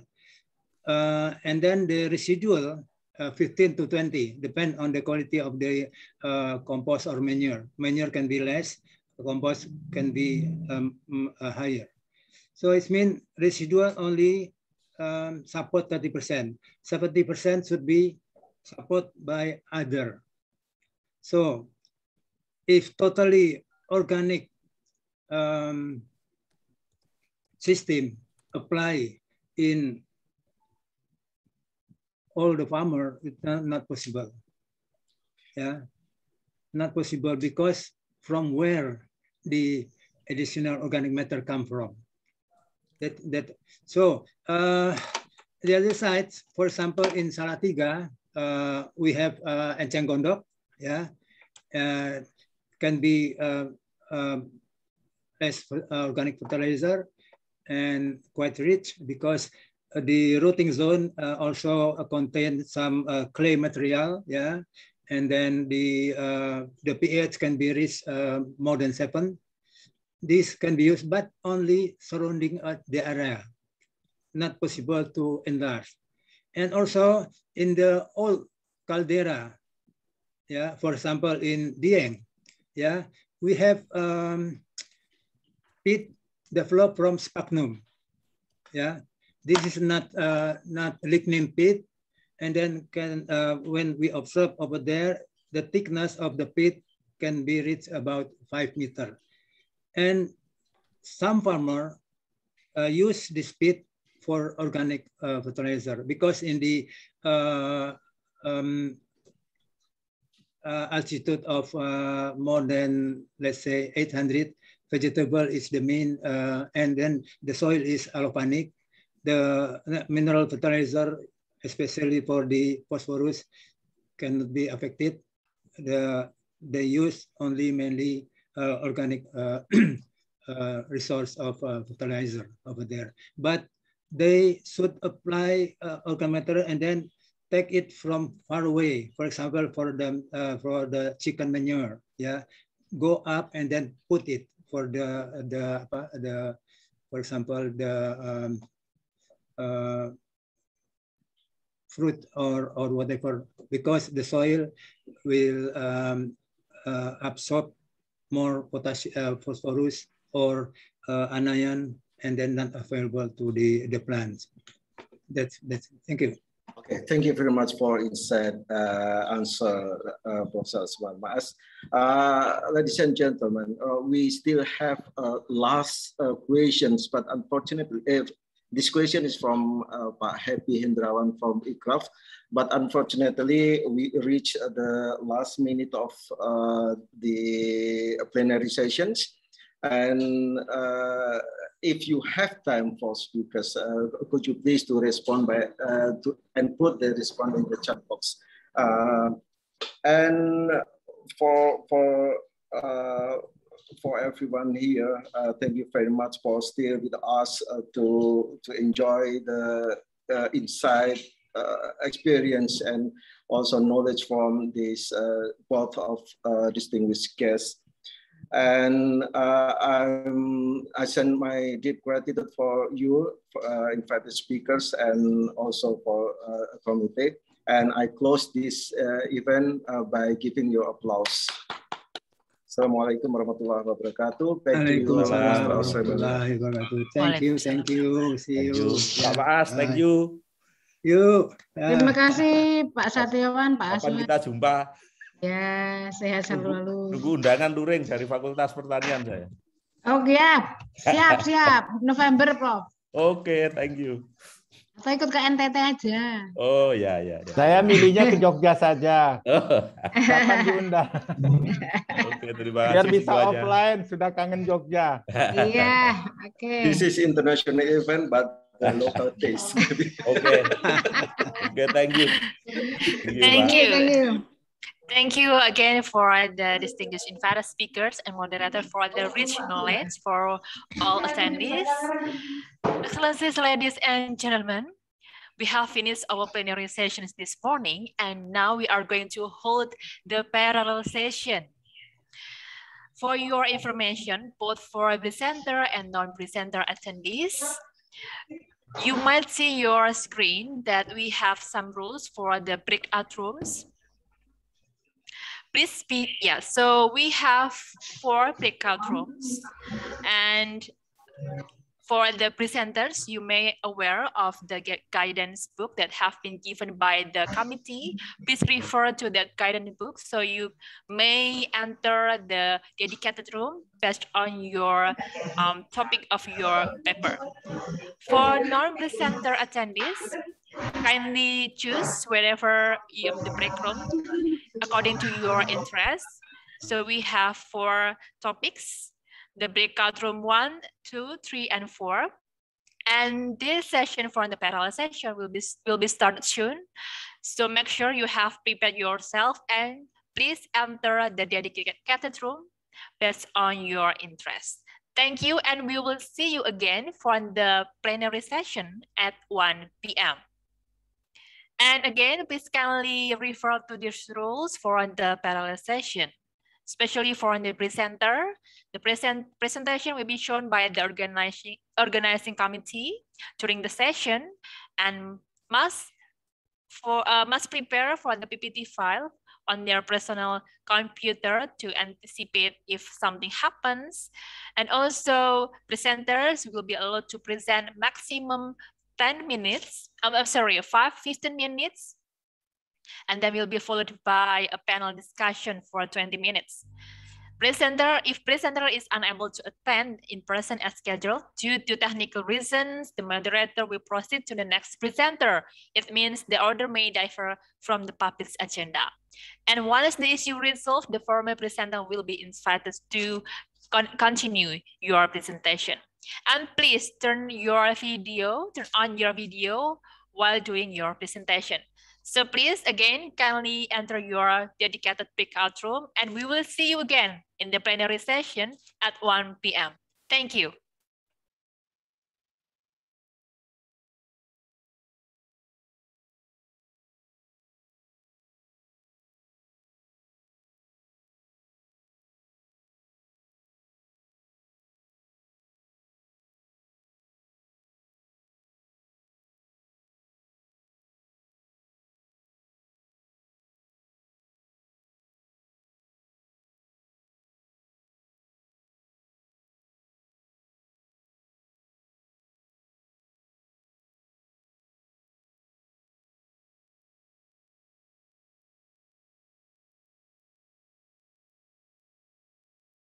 Dear committee, I have a question how I can enter the breakout room.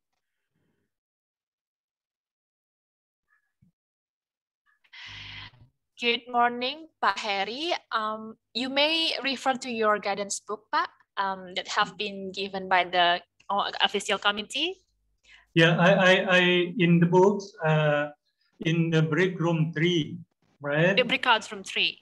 Yeah, but I don't see any choice here in my screen.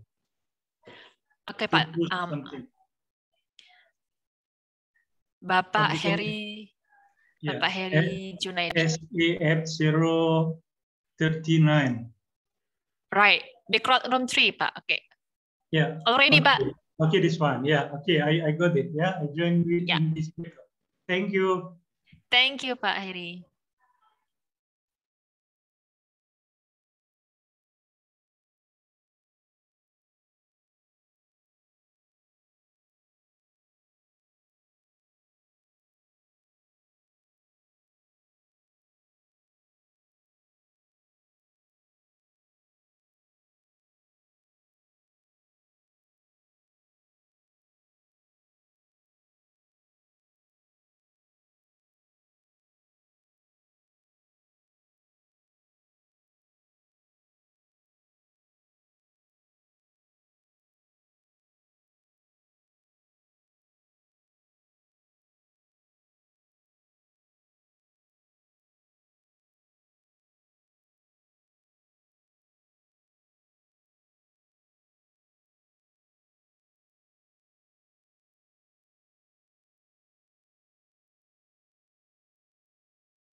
How are you, Professor Bohm?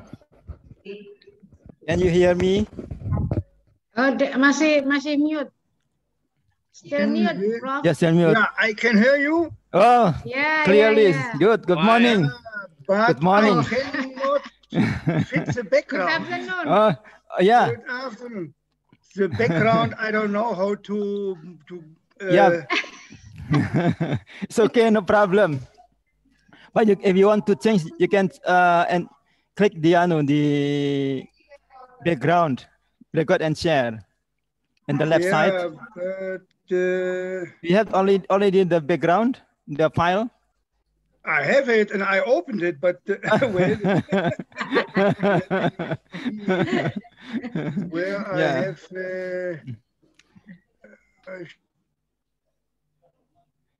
it's in Zoom us. Yeah, do you see the menu left in the top menu? Zoom us and then click, and there will be preferences. Zoom video. Zoom out. Yeah, zoom out. Zoom us. Can you find? Zoom factor video. Yeah, in the top left.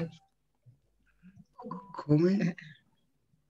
No, I don't know. It's okay, it's okay.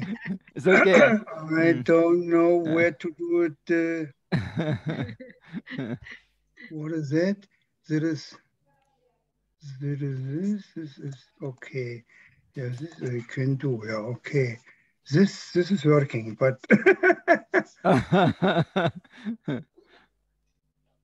I don't know. Not yet. Yeah, not yet. No, final Fernbedienung. Mehr aufnehmen, Reaktion, Video, Panel, unfixiertes Meeting. Let me see. Prof. Bohm, may I help you to choose the virtual background menu? It's on the video. If you may see on the video, have icon of mute and video. I mean, icon of audio and video. I have now the background for me, but not for you. On the bottom of your Zoom, we have several menus there. We have the icon of audio and video. Let me see. Now I have to close this. So now, where am I? No. Are you on the screen of Zoom, Prof? Yes, but yeah. Do you see we have several icons on the bottom side, like participants, chat, share screen, breakout rooms? Do you see there? Let me see. Now I opened my presentation and now nothing is working. Not in the presentation. Not in the presentation. It's in the Zoom. Yeah, okay. I will. Right. So in the Zoom. So I'm in the Zoom. Yes. So you see in the bottom side, we have several icons there. Yeah. So we have share screen, we have chat, we have participants. Could you see it? I have reaction, the screen to. Yes, we have the icon of share screen, participants, chat, and etc. And we have also the icon of video on the bottom side. Could you see it, Prof? I cannot. I have here this one, and what I have introducing get started. What is get started? I don't know. Let me see here. No. I make get started, but nothing reaction. No reaction. Okay, no worries, Prof. If you cannot make it, no worries. Neue Freigabe, but then I'm here. I don't know if I'm open. It doesn't matter, bro. It's okay. Oh, tiny shit. Shit. So Sie finden der gemeinsamen Bildschirmnutzung. Okay. But why it's not working? Don't ask me. What is that? Oh. Zoom, zoom, zoom, zoom. So here. What is this?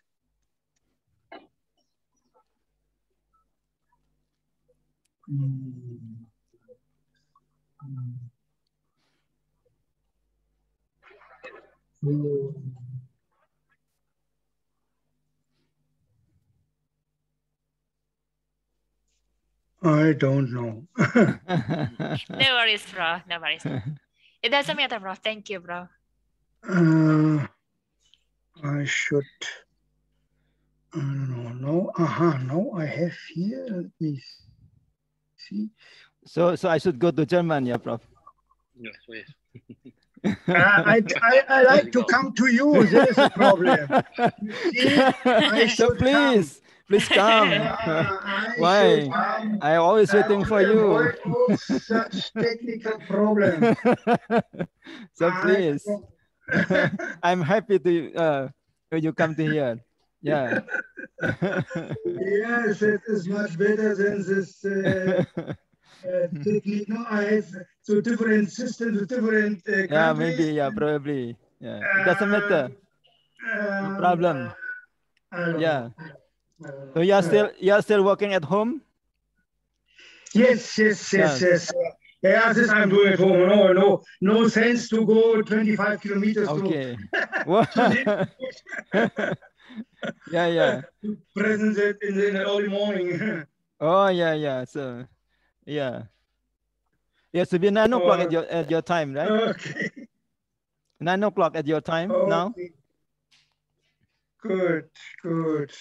My time now, it's near to 8 o'clock in the morning. Oh yeah. Good afternoon. Yeah. Good morning. Yeah. Yeah. Good morning. Good afternoon for Good afternoon. What to do? So now I have this. Okay. Good. So, yeah, you are fine, but you are all far away. Yeah. I hope at least next year to come again to Georgia. Yeah, please. Yeah, we're happy to welcome you. I talked with Ida. Ida told me, okay, if I not come this year, next year, yeah. I will come. Yeah, there's still some. Yeah, it is the pandemic has decreased. I think it's been decreasing now, but still the government still not open too much for the border. Yeah. Hopefully it will be. Yeah, hopefully it will be better in the future. Yeah, in the future. Okay, yeah. But I see the number of participants increasing. Yeah, increasing. So in the morning there was around 200, Professor. Oh. Yeah. Yeah. So yeah, but you are now in the afternoon. Yeah. And we already have here, I think, Thomas Sensei. How are you, Thomas Sensei? Can you hear me? Yes, Pak Benito. Oh. So, how are you? Good. Thank you for inviting me. Genki desu ka? Genki desu. Okay. Good afternoon, Indonesian time. Excellencies, ladies and gentlemen. Welcome back to the second International Conference on Organic Agriculture in Tropics, or ORGATROPS 2021. Thank you for your enthusiasm to come back again to this Zoom meeting webinar. I presume that there will be more participants to attend as we've just started this second session in this afternoon. So now, without further ado, we would like to start our third plenary session for this second day of ORGATROPS 2021. Again, good afternoon Indonesian time for invited speakers, Professor Michael Bohm from Humboldt-Universität zu Berlin, Germany, Professor Gerald Rahman from Thunen Institute, Germany, and sits also in Isovar. Also, Professor Yotoma from Hokkaido University, Japan. This session will be led by a moderator, and kindly allow me to introduce the moderator for today's session. His name is Professor Dr. Budi Mulyanto. For his affiliations, he sits as Professor in Soil Science at the Department of Soil Science, Faculty of Agriculture, IPB University, Indonesia. He also sits as the Structural Officer at the Ministry of Agrarian and Special Planning, or National Land Agency, from 2006 till 2016, with the last position is being the Director General of Land Acquisition. His area of interest including microbiology, soil processes, and evaluation of soil quality. He holds his bachelor degree from IPB University and master as well as doctoral degree in ITC, ITC for postgraduate soil scientists in State University of Caen, Belgium. He has written more than 18 scientific publications published in reputable international publications. He also involved in various organizations such as the chairperson of the Indonesian Soil Science Association and member of the Indonesian Engineers Association from 1996 up until present. So please welcome Professor Dr. Budi. The time is yours, Prof. Thank you. Thank you, Budian, for a nice introduction to me. And Assalamualaikum warahmatullahi wabarakatuh. Good afternoon, who are living in Asia. Good morning, who are living in Europe. And good night if there is a person from US, I suppose. Yeah. First of all, I would like to introduce myself that I am Budi Mulyanto, the professor in soil science, Bogor Agricultural University since 2015, and I am the president of Indonesian Soil Science Society.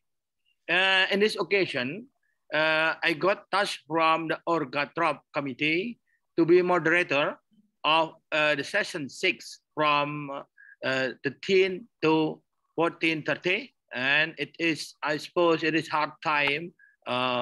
Many people here is about sleepy, but I suppose now we have very interesting session because we have 3 prominent speakers who are Professor Michael Bohm of the Humboldt University of Berlin and Professor Gerald Rahman from Thunen Institute, Germany, ISOFA president, and Professor Yotoma of the Hokkaido University of Japan. General rule of our session is each presenter has 15 minutes for presentation. I will remind you time after 13 minutes. During presentation, the participant can write question and or a comment in the chatting box. Please address to whom the question and the comment you write and direct direction. Discussion will be held after all speaker presentation and will be about 20-minute discussion time. Then I would like to invite the first presenter, Professor Michael Bohm of Humboldt University. Please, your time is yours to start from now. Professor Bohm, yeah. Good, thank you, Professor Budi. And now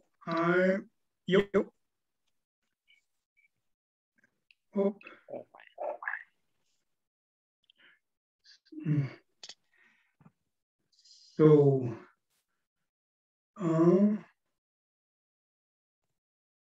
can you now see me my presentation? Yes. Fine. You can see? Yeah? I can see quite well. Thank you, please. Yes. Okay, yeah, ladies and gentlemen, as I told you, it is a pity that I cannot be in Indonesia, in Yogyakarta, but so from far away, I like to give you some points of our work with organic fertilizers. I'm working mainly in protected cultivation, and there we make all other experiments.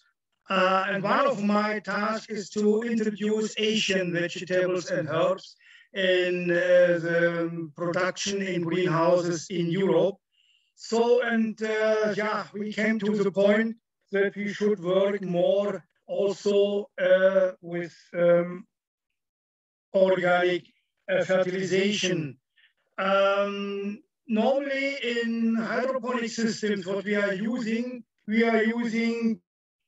chemicals, but it is not allowed in organic farming. So we should not have mineral fertilizers and not chemical pesticides. So the point is to replace the mineral fertilization with organic fertilizers. And yeah, so that we should find the way how to do it. The soilless cultivation systems is not so easy, and there are not so many ideas how to replace the mineral fertilization. But on the other hand, in the shops, more and more customers are asking for organic produced vegetables. Therefore, we did experiments to replace mineral fertilization also in soil cultivation by using nutrient solution for irrigation of plants in substrate culture with solid or liquid organic fertilizers. So to the content, I have 3 points. The first is mineral and organic fertilization in soil cultivation method. A very natural way to supply organic fertilizers to the crops as we see the nature. And two soil cultivation methods were compared, the hydroponics with mineral nutrient solution and aquaculture in combination, and aquaponics using Asian herbaceous plants. It was investigated whether mineral or organic fertilization has an influence on the growth and internal compound of vegetables. The second point was we cultivated tomatoes, substrate culture with mineral and organic fertilization. The normal system is to use perlite as substrate for tomato cultivation, but we compared it with organic substrates. And for both of them, we used organic fertilizers, sheep wool pellets, lupin hull meal, and castor wool meal in solid and in liquid form, because normally we are giving the nutrient solution in liquid form and not as solid fertilizers. Therefore, we compared both. Special preparation was necessary, as we will see, to get a liquid fertilizer. The third point was to produce Southeast Asian leafy vegetables, holy basil, and Vietnamese Bohm in a substrate culture experiment. Organic fertilizers as castor coarse meal and sheep wool pellets again added to the substrate in different amounts. And trickle irrigation was used in case of the mineral nutrient solution which we used. Yeah, I start with material methods of the point 1. You can see I told you natural. I'm mainly not so often in Indonesia, but mainly in Vietnam. And they have so-called VAT, the system where we have on, and you can see here the system and for the lowland and also for the upland, where we have the ponds for fishes. We have the livestock here also on the other hand, and we have the yards for vegetable or fruit production. So that is nature, and I come to the idea, yeah, we should bring a similar system in the greenhouse. And yeah, VAC is the system means garden pond livestock. Yeah, so there's experiments we did. On one hand, we had hydroponic system compared with aquaculture, but on the other hand, the aquaponic system where the plants, the vegetables and herbs got only the wastewater of the fishes, so no any mineral nutrients is used. We use the three plants in different experiments, as you can see. One hand the water spinach, and then the celery, and also the cabbage, leafy cabbage. You see here we use the water spinach also because it is normally growing in water conditions and in wet locations. And this is a perennial herbaceous plant. You know it very well. I have seen it first time 2017 when I was participating the first ORGATROP in your university that was growing quite well in a hydroponic system. Yeah, we harvest every 2 to 3 days the leaves, and 10 harvests was possible in our experiments. Here we have this leafy cabbage, also Indian mustard is the name, and here we is also the single leaves will harvest it, and it can stay to 4 to 6 weeks. And then we hold the water dropworts as perennial herb as well. So, and you see here in the bottom here, there are some fish ponds.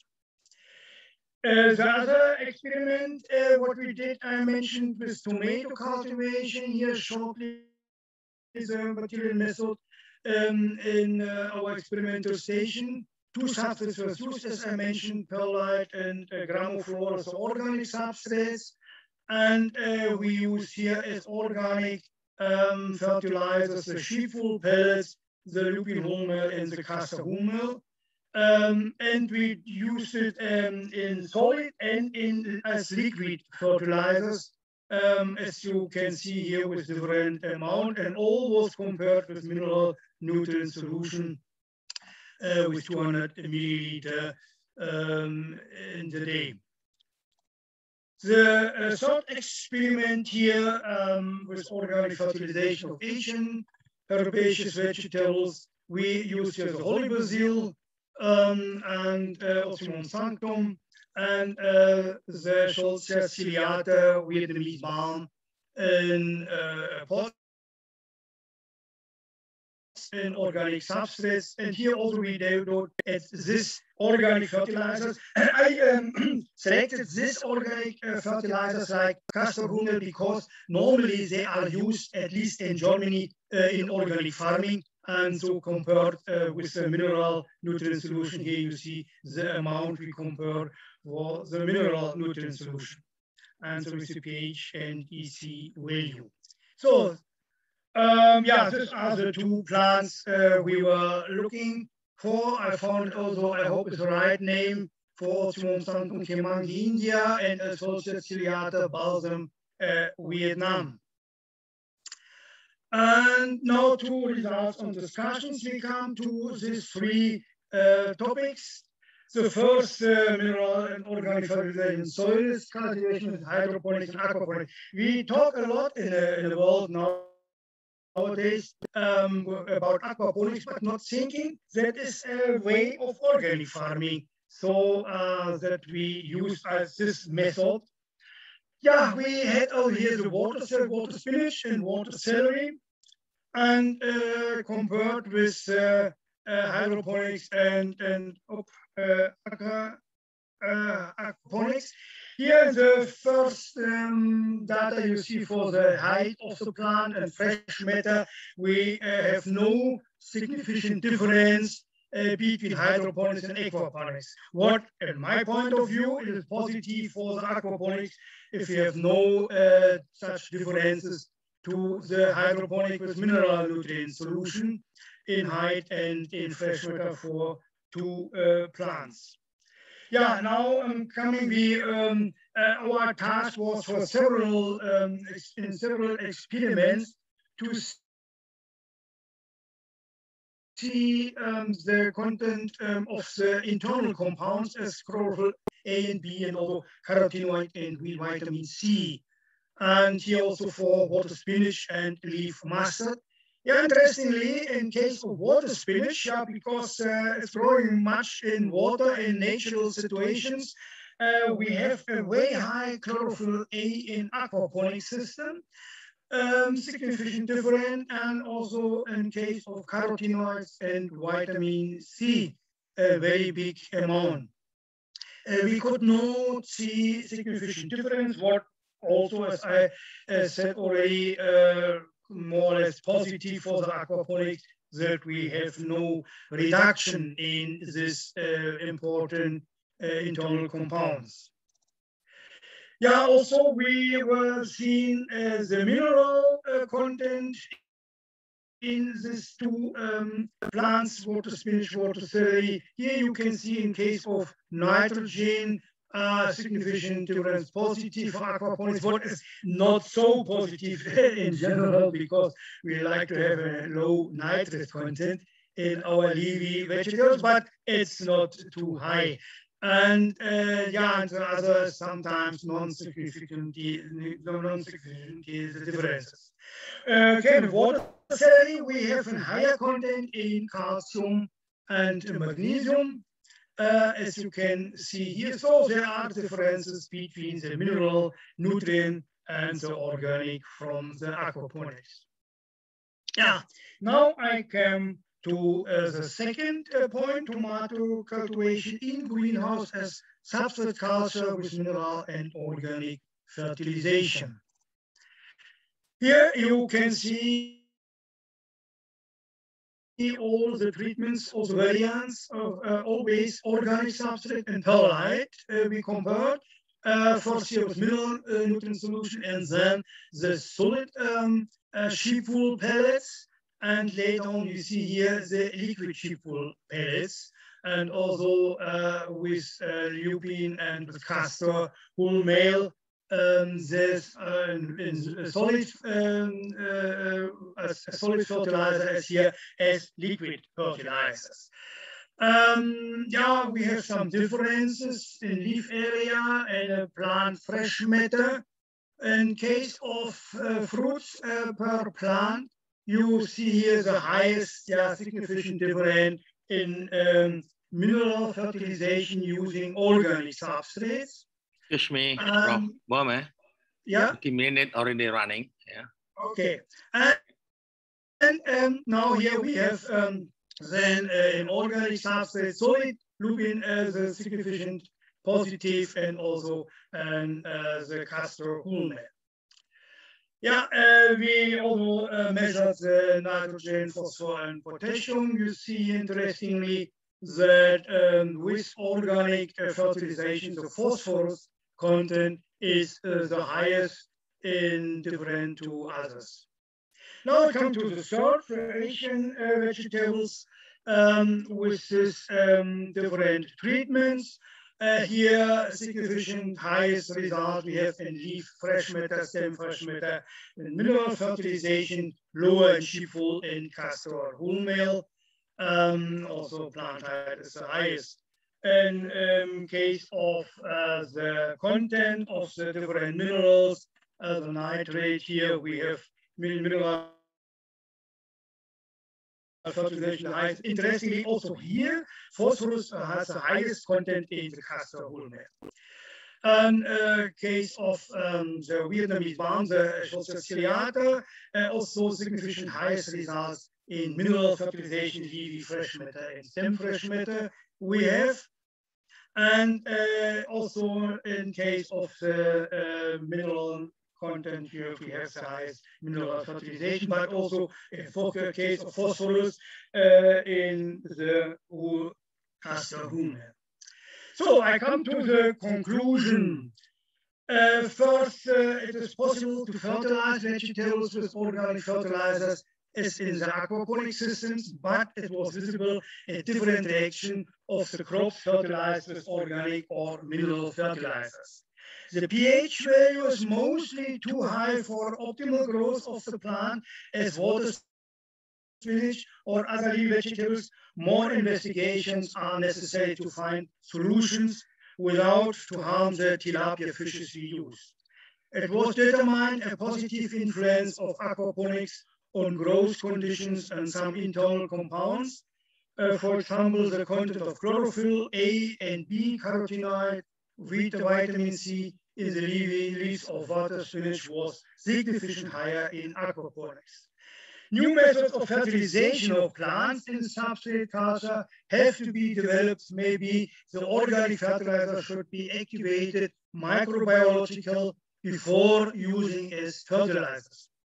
It is possible to use organic fertilizers as sheepwool pellets and castor hull also for short-time cultivation for herbaceous vegetables. One advantage is that organic fertilizers as sheepwool can enhance the microbial activity in substrates. And the effects of organic fertilizers are dependent on the cultivation period and are more pronounced in crops with longer cultivation time as tomatoes because the nutrients are released slowly. So I thank you for your attention and have a good trip with this sheep. Thank you very much, Professor Michael Bohm. It's quite interesting presentation and meaningful, I suppose, for all attendants. Yeah, there's a new very meaningful related to fertilizer with organic material. And Michael, you have I let you read the chat. You have two questions, but I think you will. I let you to answer later on after all presenter finish it. Okay, next I would like to invite Professor Jarod Rahman for this session. Is there Professor Jarod Rahman already around? Hello, please. Oh, not yet. Okay. Anyway, if it is not yet coming, then I'll if it is not, then I will try to invite Prof. Toma of Hokkaido University to present the material. Now time is yours, Prof. Toma. Yeah.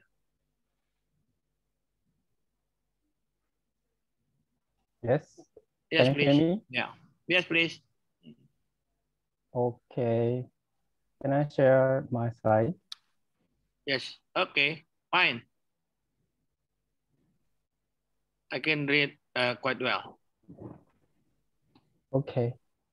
Okay. Well. Yes. Yes. I would like to to introduce the second speaker, Prof. Toma, PhD. He is studying about the nutrient cycle in agro-ecosystem, including semi-natural grassland. Also studied the greenhouse gas emission, especially nitrous oxide from pioneer tropical peatland in Indonesia.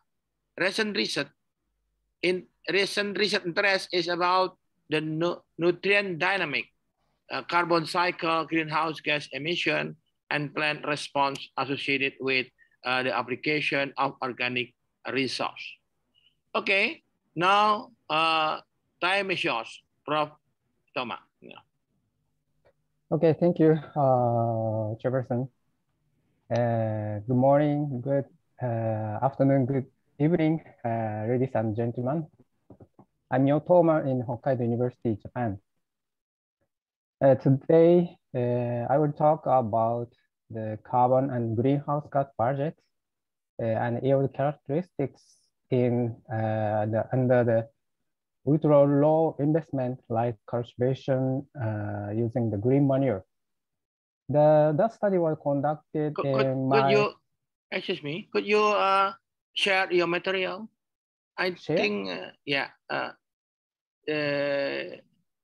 the figure is still the introduction of speaker.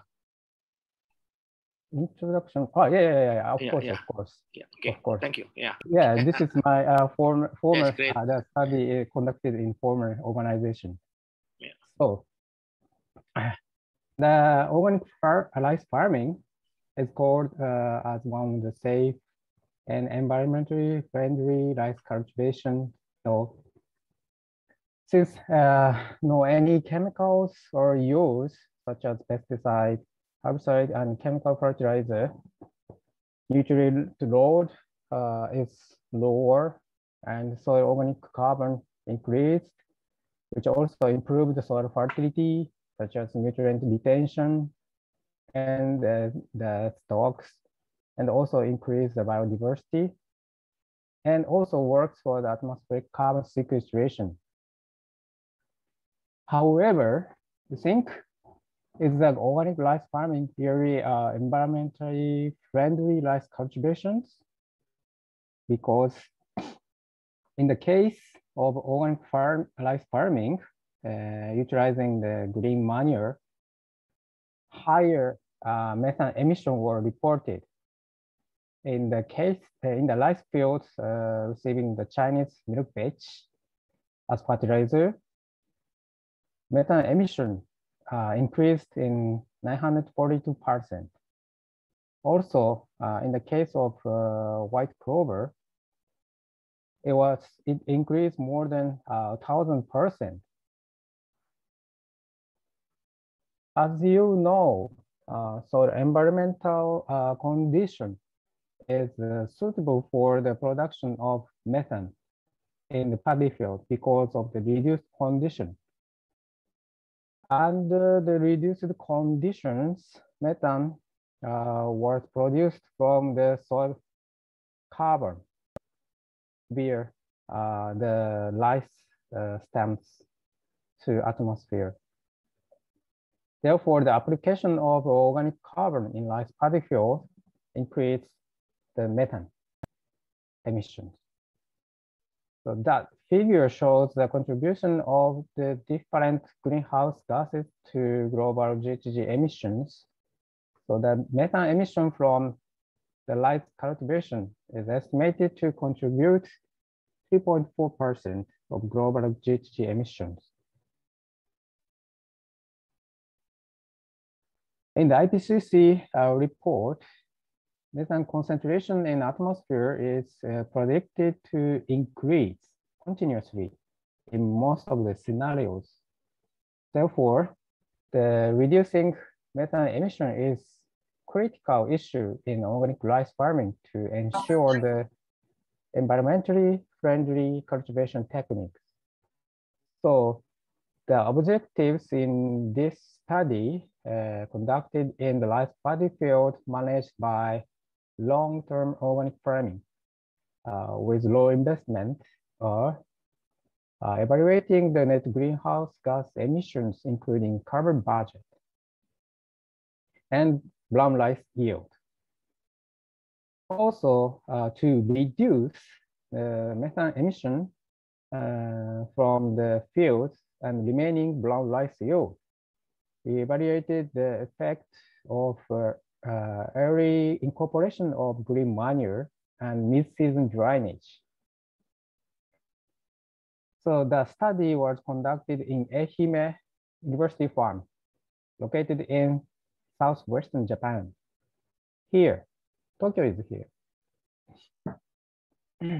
In there, mean air temperature during the rice growing season from May to October is about 23.5 degrees Celsius. And the precipitation is 942 millimeters. The Ehime University farm has large paddy fields managed by green manure, like this picture. In the experimental one, we set up 2 treatments, conventionally managed and organically managed fields. In CF treatment, chemical fertilizer was applied as following the conventional management practice. However, only green manure, which is a white clover, was applied in GM. So in GM, no any chemical fertilizer has been applied for 11 years before the experiment. And the green manure has been used as fertilizer at least 8 years in that field. The carbon budget and net greenhouse gas emission were calculated. So for the calculations, we measure the incorporated carbon from the green manure and other plants such as wheat. Also, heterotrophic distribution, which is soil organic matter decomposition, and other plants such as also methane emissions and nitrous oxide emissions were measured by closed chamber techniques using these different types of chambers. And also we measure the brown rice yield. So here the result and discussion in experiment 1. This figure shows the variation of RH, methane, and nitrous oxide fluxes. And the green circle shows GM and white circle shows CF. Only for the methane flux, we observe the clear difference in the seasonal variation among the treatment. And the methane emission before the mid-season drainage has higher in GM than CF. And this figure, this table shows the carbon budget in that fields. Because any organic materials were applied in CF, carbon input was 0. However, due to the incorporation of plants in GM, carbon input was estimated to more than 4,000 kilogram carbon per hectare. Higher and also higher methane emission was observed in GM.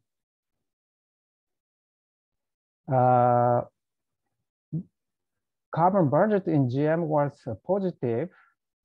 However, since the carbon input was higher, on the other hand, carbon budgets were negative in CF, which means carbon was lost in this treatment.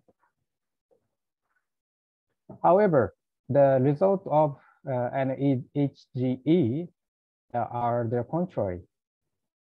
Because of the large methane emission in GM,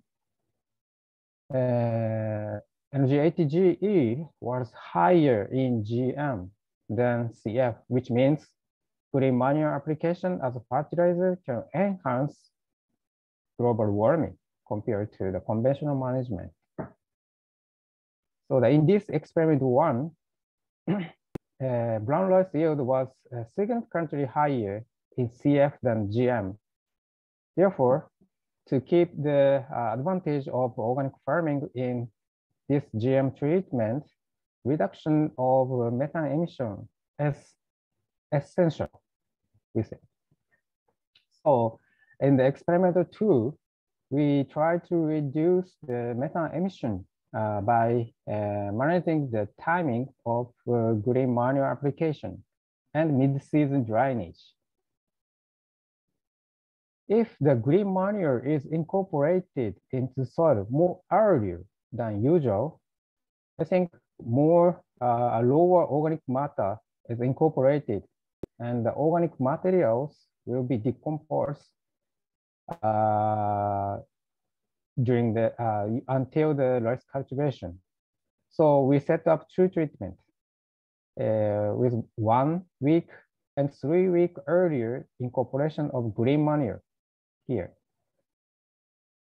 In addition, drainage can reduce methane emission from rice paddy fields because soil become anaerobic by the drainage, So more 1 treatment, 1 week earlier mid-season drainage was set up. So in this experiment, we used the hairy vetch instead of white clover to control the amount of organic matter applications. So in this experiment, we measured the same factors, like similar with experiment 1. So here, left figure shows the variation of RH, methane, and the nitrous oxide fluxes. And circle shows GE1 and GE3. And the triangle shows the GED treatments. And in this experiment, we cannot observe clear difference in RH among the treatments. Even green manure was applied more earlier in GE3. RH was not higher compared to other treatments. It might be due to the lower temperature after the incorporation in GE3, we think. However, for methane fluxes, lower application of green manure here shows a lower peaks of methane fluxes. Also, methane flux decreased more earlier in GED due to the early drainage. This highlighted by blue. In the carbon budget, more carbon was applied in G and GED because of the high application of green manure. Okay. However, in GED treatment, methane emission was lower compared to G treatment. Therefore, highest carbon budget was observed in GED treatment. However, carbon was lost in GE1 and GE3 due to the lower carbon applications.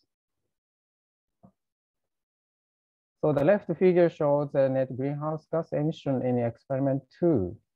Due to the higher emission of methane in G and G1, lower in GED treatment, this energy HGE was lowest in GED treatment.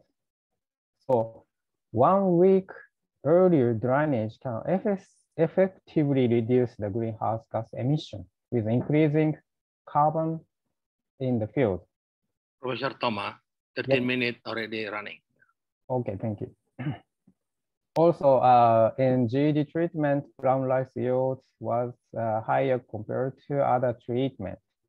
So these suggest that earlier drainage is more acceptable techniques for carbon sequestration and reducing greenhouse gas emission and remaining yield. However, we have other problems in the organically managed fields. In the Universitas farm, there are 4 organically managed rice fields. And the brown rice yields in these fields are different, like this. When we compare the brown rice yield and the duration of no material applications, there are negative trends like this figure. So under the practice utilizing the green manure, other nutrients except the element in the seed of the green manure has not been applied during this management. So we think and focus on first, the phosphate in the fields. This figure shows the relationship between the soil available phosphate and the number of grains per panicle. In the field with lower soil available phosphate, lower number of grains per panicle was observed. So longer management by the practice in this study may influence on soil phosphate availability, resulting in the reduction of brown rice yield, we think. So in the experiment 3, we investigate the condition of soil available phosphate in G1 to G4. and also in GCF field. We collected soil samples from the top 0 to 10 centimeter depth, then calcium type, phosphate, aluminum type, and ferric iron type phosphate were measured by the sequential extraction method. Then usually phosphate availability, solubility of the calcium type phosphate is more higher than aluminum type and ferric type. Also, we measure the Pli2 phosphate and the phosphate under the reduced conditions, which can be regarded as phosphate which was solubilizing phosphorus under the saturated condition in rice paddy field. So this picture shows the extracted calcium and aluminum and iron's phosphorus content in each field. The phosphate content decreased with increasing the duration of no material application year. Especially calcium type phosphate was lower in G4, which shows lowest plant rice yield. So when compare the soil phosphate content and plant phosphate content in leaf and stem and in panicle, significant positive correlation between the panicle phosphate and the content and calcium type phosphate. Therefore, if the concentration of calcium type phosphate in the soil can be increased, the brown rice yield may be able to improve in the field, we think. And usually aluminum type phosphate and the ferric type phosphate is solubilized under the reduced conditions. Actually, in our study field, Pli2 phosphate increased under the reduced condition. Therefore, longer reduced condition after the mid-season drainage in which panicle need phosphate can increase soil phosphate availability. This is the image of the conclusions in this study. Compared to the conventional management of the study field, earlier drainage, earlier mid-season drainage can reduce methane emission by decreasing the methane production during the conditions of flooding period, we think.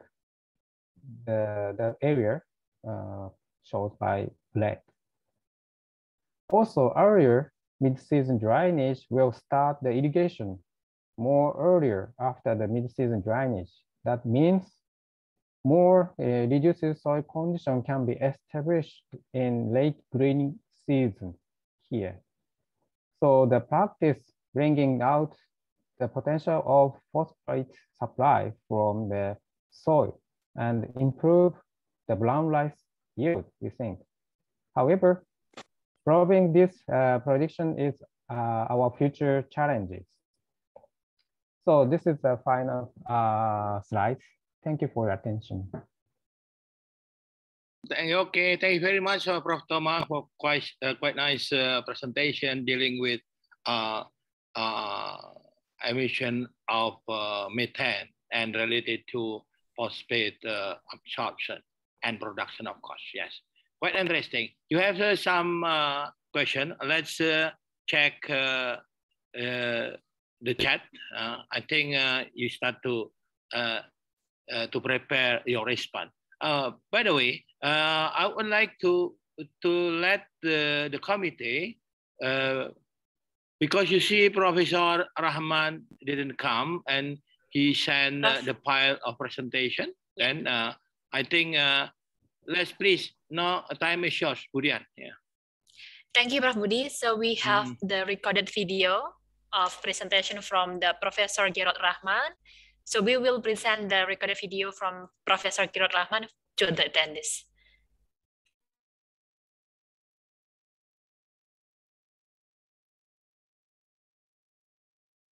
I have to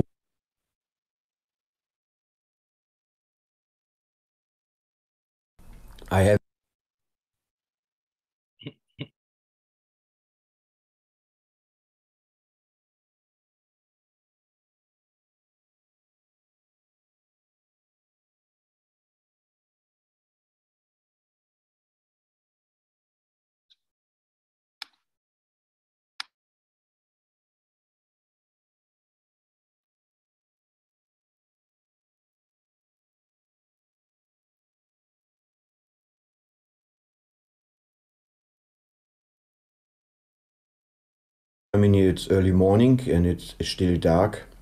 I'm very honored to be part of your TROP Organic conference. And of course, these times it's only possible to do it in a virtual approach. I still remember my first contribution to this conference in Indonesia, and it was a lovely atmosphere. And this is, of course, what we cannot do yet. And for that, I excuse already. And I recorded my presentations if there's any connections problems, and you can use it as you like. My title of the contribution is Organic Farming in the Context of Climate Change and Vice Versa,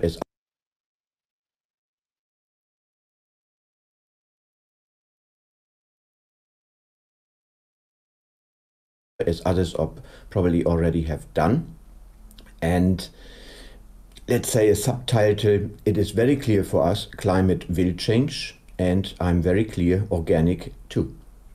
And it doesn't matter if we have plus 1.5 or up to and more than 4 grades Celsius above the today temperature, it will have severe changes, and this will be valid for poor countries and particularly for tropical countries in my understanding. I have to repeat since 20 years this slide, and future agricultural challenges are severe, and we have a multi-area. First, it is a function of agriculture that we produce enough healthy and affordable food. And this we have to do in the future with limitations in fossil resources like energy and phosphates. And already part 3 is the climate change. And if we produce food, we have to do it with no, or at least with low pollution. Besides, we have to preserve nature and biodiversity, and the market does change severely with changing ethics and changing eating habits. And we cannot forget, all is covered in the environment of economics and globalization. But today we use our Earth 1.5 times, and this is not future. We have to change. Climate change, you know it, brings droughts. And droughts means less food. So climate change brings hunger. If we have no water, plants do not grow, you can do what you want. Irrigation is only one option, but the results are hungry men and women. And climate change brings floods. Here a picture from Germany, from the Northern Sea, and these floods are so severe that it will destroy a lot of wealth. And if you see here that climate change brings not only floods and droughts, it brings for us as farmers and urbans mainly unpredictable weather calamities. Here a case in the summer from Germany here, there was one flood in one valley, and this flood has destroyed several villages in a dimension we have never experienced before, except probably world wars. And this is a €1 billion issue. Coming to the tropics, tropical farming is done in mountainous areas. Here a picture, of course I could use one from Bali, but I had here one from China. It's done in rice cultivation on terraces. And you can imagine if there is a weather, unpredictable weather, heavy weather conditions like a thunderstorm, heavy rains, it is easy to destroy such cultural heritages with high potential of food production. Or going to rainforest here, an organic example in the tropics of Costa Rica. that we have environments where weather calamities and climate change would at least not have big impact, but agriculture on such locations is not what we can accept to change our way of food production and food habits, and organic is part of this, let's say, not acceptable food production chain. But of course, there is a trend still going on that food is produced somewhere and globalized, traded, like here in the rainforest of Brazil, where only no tree is left over and only soybeans and maize for feeding chicken, for feeding pigs, for feeding cattle is produced in Germany, in Asia, in Africa. And this has an impact to climate change, and of course is a symbol of our today so-called modern agriculture, what is definitely not sustainable despite its economically. And Indonesia is contributing to climate change as well, and in a positive approach, motivated probably by Europe or other countries like China, that production of renewable oil for our cars is produced in areas of rainforest. All trees are cut down, like here on Borneo, in our name. And this is an agriculture for non-food production, destroying the environment and has severe impact on climate. Yeah, organic is considered as one option to mitigate greenhouse gas emissions. And one means it is not the only solution, but it is considered as one solution for many, many reasons. And these many reasons are so strong now, even with research contribution, that European Union has decided that 25% of the farmland should be managed organically till 2030. So we have to design an organic farming who is able to mitigate or reduce greenhouse gas emissions and to adapt to the climate change and to be resilient with unpredictable weather conditions. I will not go through all these points, only half an hour is left for me, but it is considered organic farming as climate smart, systems related, unpolluted products. It is high in process quality, food with a story, important for rich countries. Very good developed markets already, and societies, lifestyle of health and sustainability is already a name worldwide. And it's high premium price, good for small-scale farmers, good for remote areas, so good for farmers' income. It is suitable for remote areas like a low or medium input and a medium output production, so there's no need for high intensification with farm inputs. And every area has chances for exports, even if there is no big infrastructure and high yielding farming. So the success story is reaching up to 70 million hectares already worldwide, and we have countries, not only EU with 25%, like Bhutan, Sri Lanka or some Indian states targeting 100%. And this is promising. And this is a part where organic becomes recognized worldwide as a system who can cope with climate change as well. But let me think about what are positive and negative. If you're reading scientific papers or going into the internet, there are a lot of pro-organic can contribute to climate change, but it can contribute to climate change in one opinion, even scientifically proved, negative, because we have a lot of farmland need, our yields are low, we have still a need of fossil fuel, and our production conditions are not so much different from that what is conventionally done. On the other side, you see even scientific papers who say organic is extremely good to mitigate greenhouse gas emissions, to be climate smart. So what's right, what's wrong? I will not give an answer, but it's very clear that the answer is in the understanding of what are the frame conditions, the system borders. And if you're using system borders who are in your advantage, then you can argue pro, or systems border where you can argue con of organic and climate agriculture, climate impact.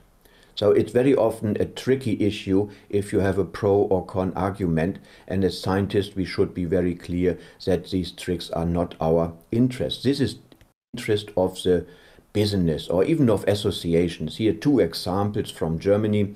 There's one nice picture here from the biggest organic association, Bioland, on the left side.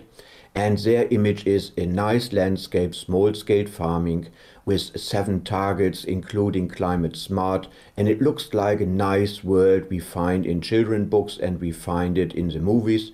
And this is a vision of organic.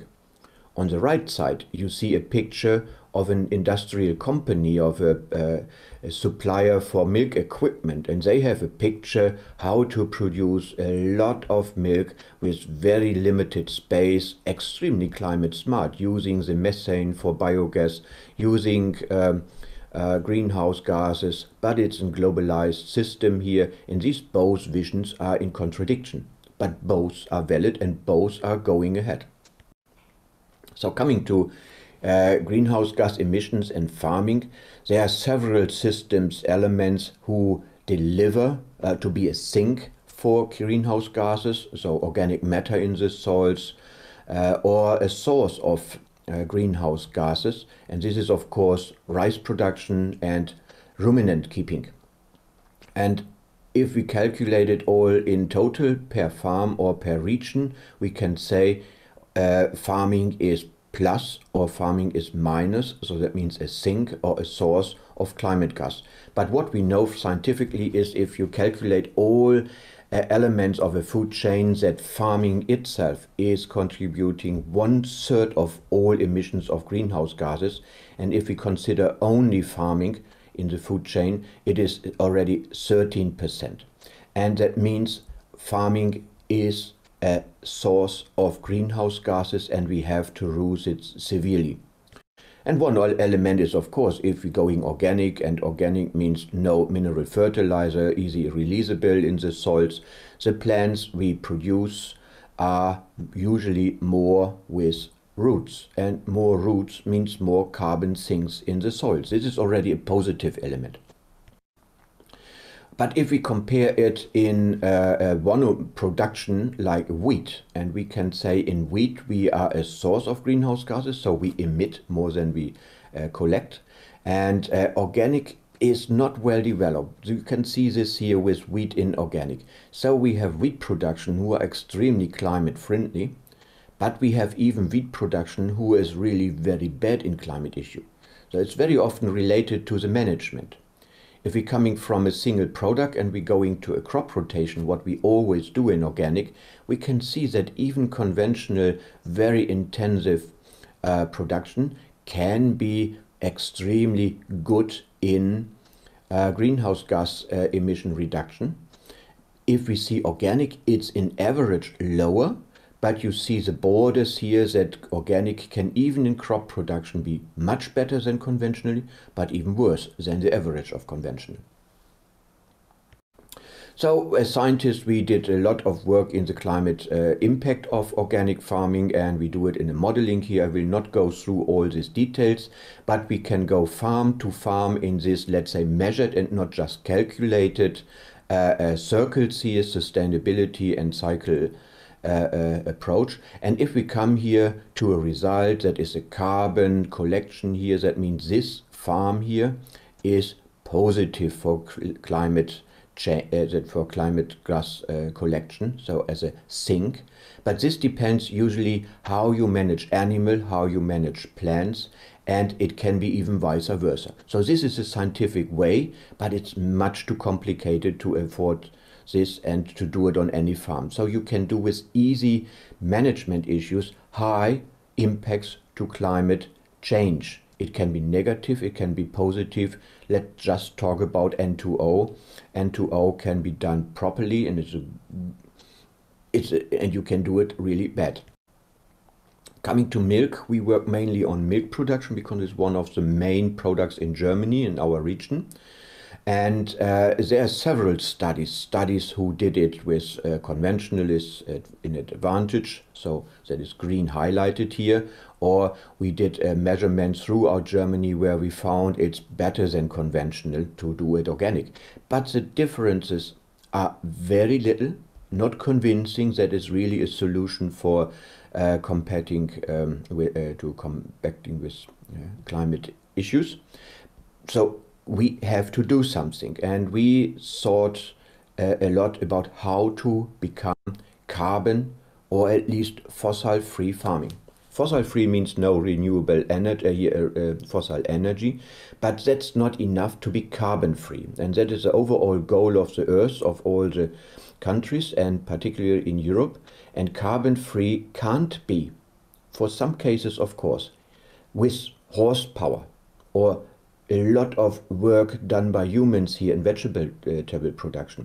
This is an example here of a farm, is a community-supported agriculture here who do it carbon and fossil-free, but this is not the answer for the overall food chain. It is just an extreme version, but nevertheless it inspires us for a lot of ideas.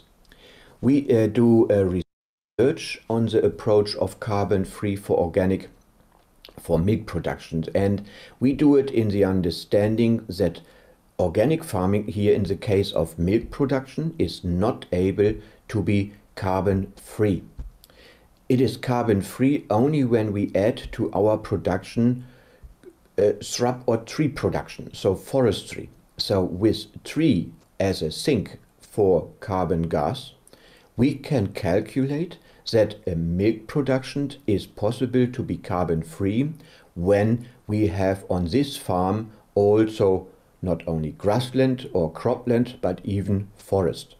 And we would need per cow in our conditions not only half an hectare for farming, we would need about 2 hectares for farming. And that means if we have 4 million cows in Germany, we could afford only 1 million cows. That means a fourth of the milk we produce yet, or 4 times higher prices to stay for the economy of the dairy farmers. And this means it's a severe impact to the economy. It's a real change of landscape, because everywhere can be forest, can be trees on the pasture as well for shading, for windbreaking, for everything else. But the impact is not just on farm. It is overall from landscape and to the society and to the markets. But this is a trend we will go, and that means milks becomes more valuable.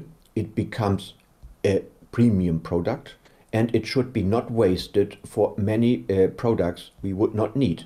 And it can be then plant products imitating milk products like cheese, like even like meat is the future, so more plant-based. And of course we can go in other trends like sustainable farmings in the urban areas here where organic can be part of it. I'll skip through this, this here. So I will stop here. I can't go back now. I think even my half an hour is passed by.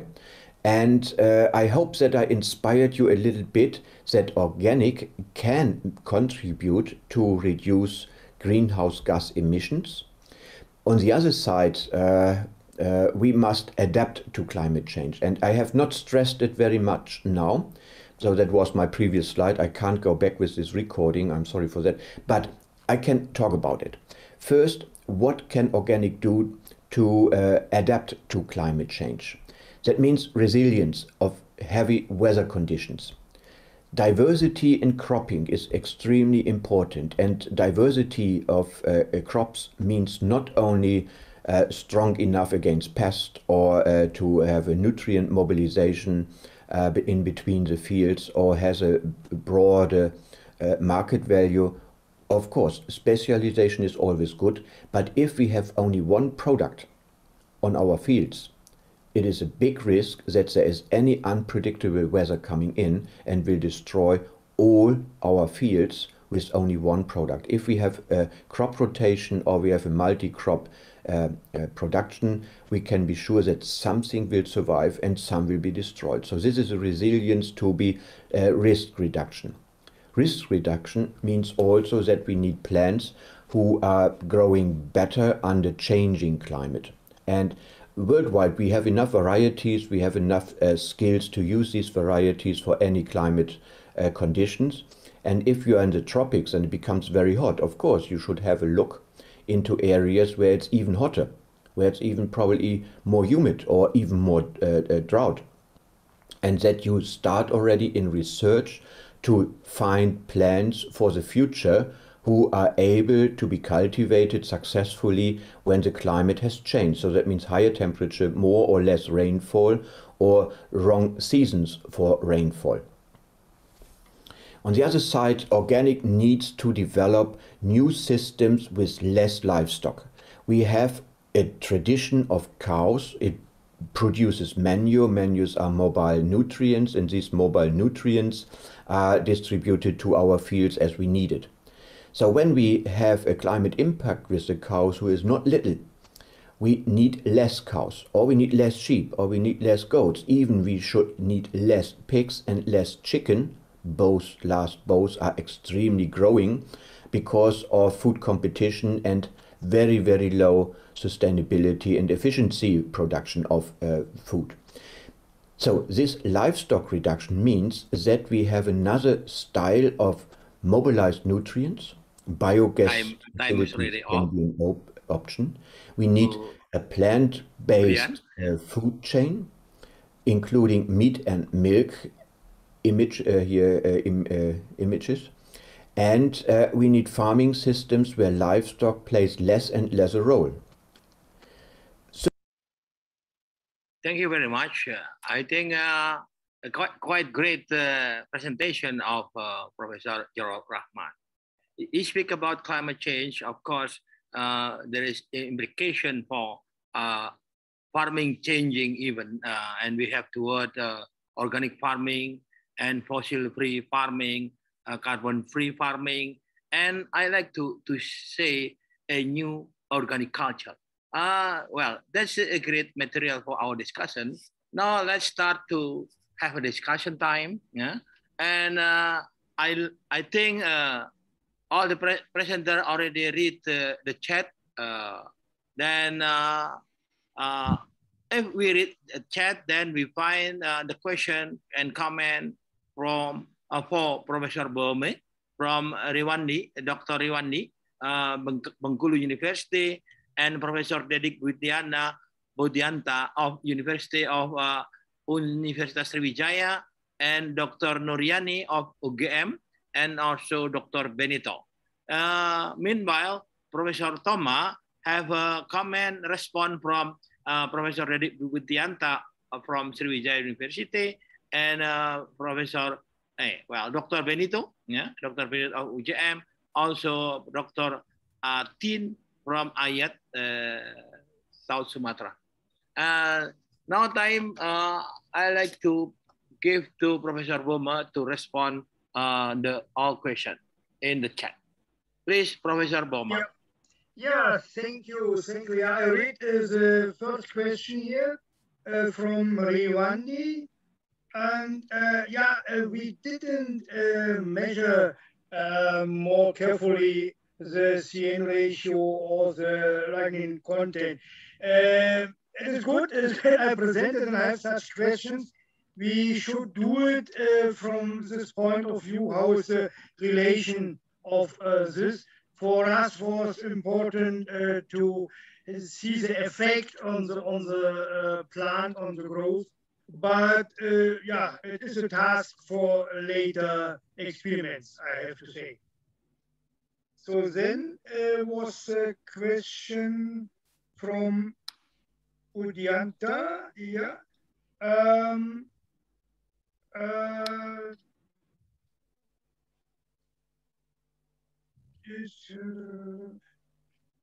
To crop control compared to conventional method. Now, I see, I have not presented today, but in other conferences, we also used a lot of experiments with humates, with humic acid.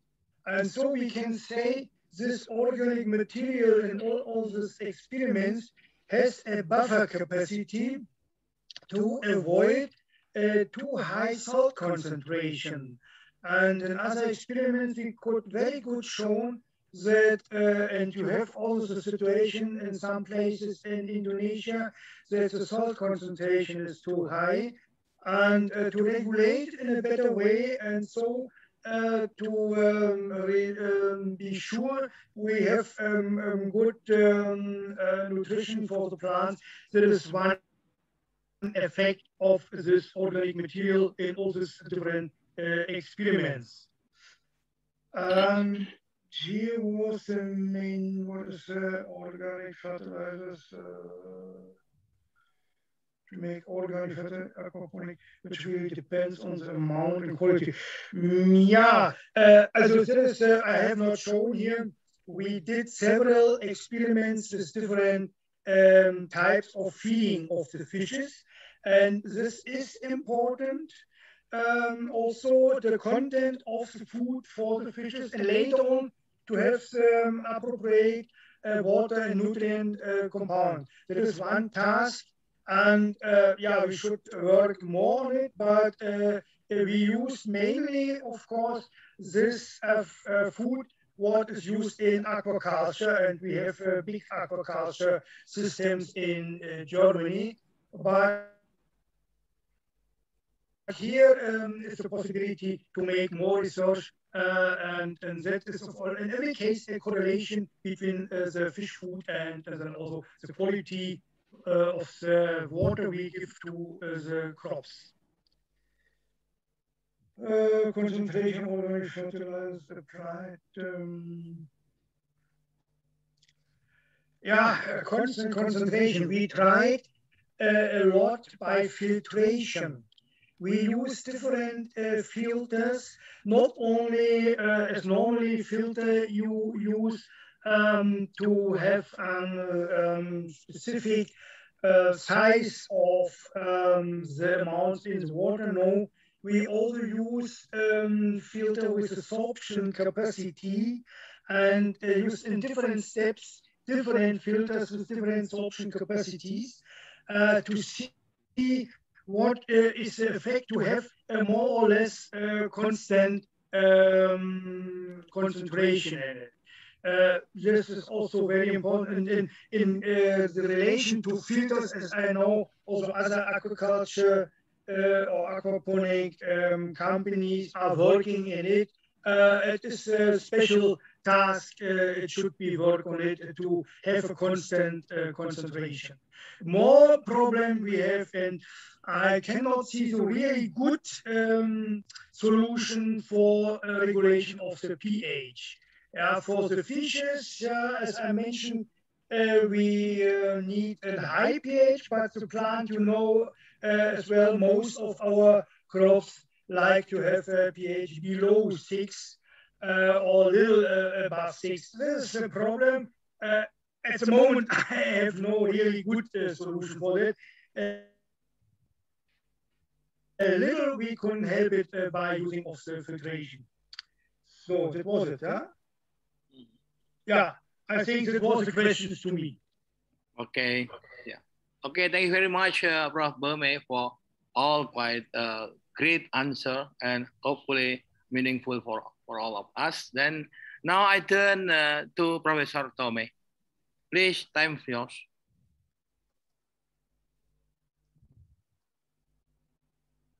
Yes. Can you hear me? Yes, please. Okay. Thank you for all of the questions. First, I will answer to the question from Professor Dianta.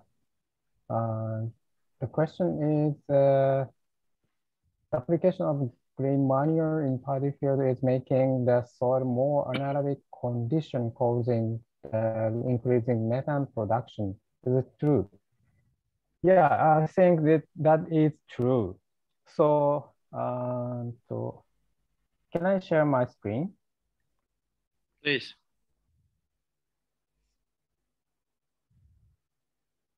Okay. This is the table and figures showing the methane. Yeah, as in the questions, because in GM treatment we applied much more organic matter. So we think the soil condition become more reduced, anaerobic, and then the carbon methane emission increased greatly compared to the no application of organic matter. So this is the critical problems in the green manure treatment, we think. And then the next question is methane is affecting global climate change and increasing the atmosphere temperature. How to decrease methane production in the paddy fields? Yes. So based on this result, we carry out the second experiment, this one. Because as the professor pointed out,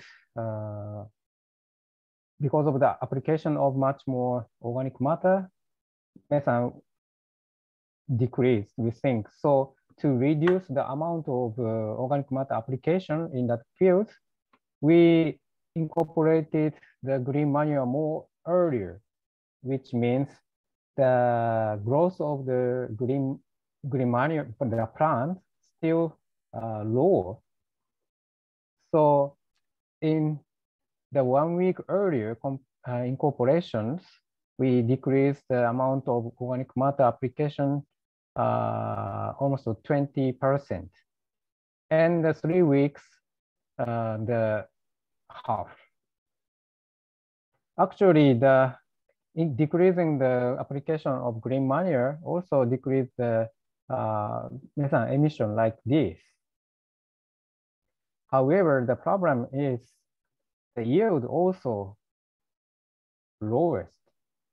So we thought that the lowering the application amount of green manure is not a good practice to keep the brown rice yield.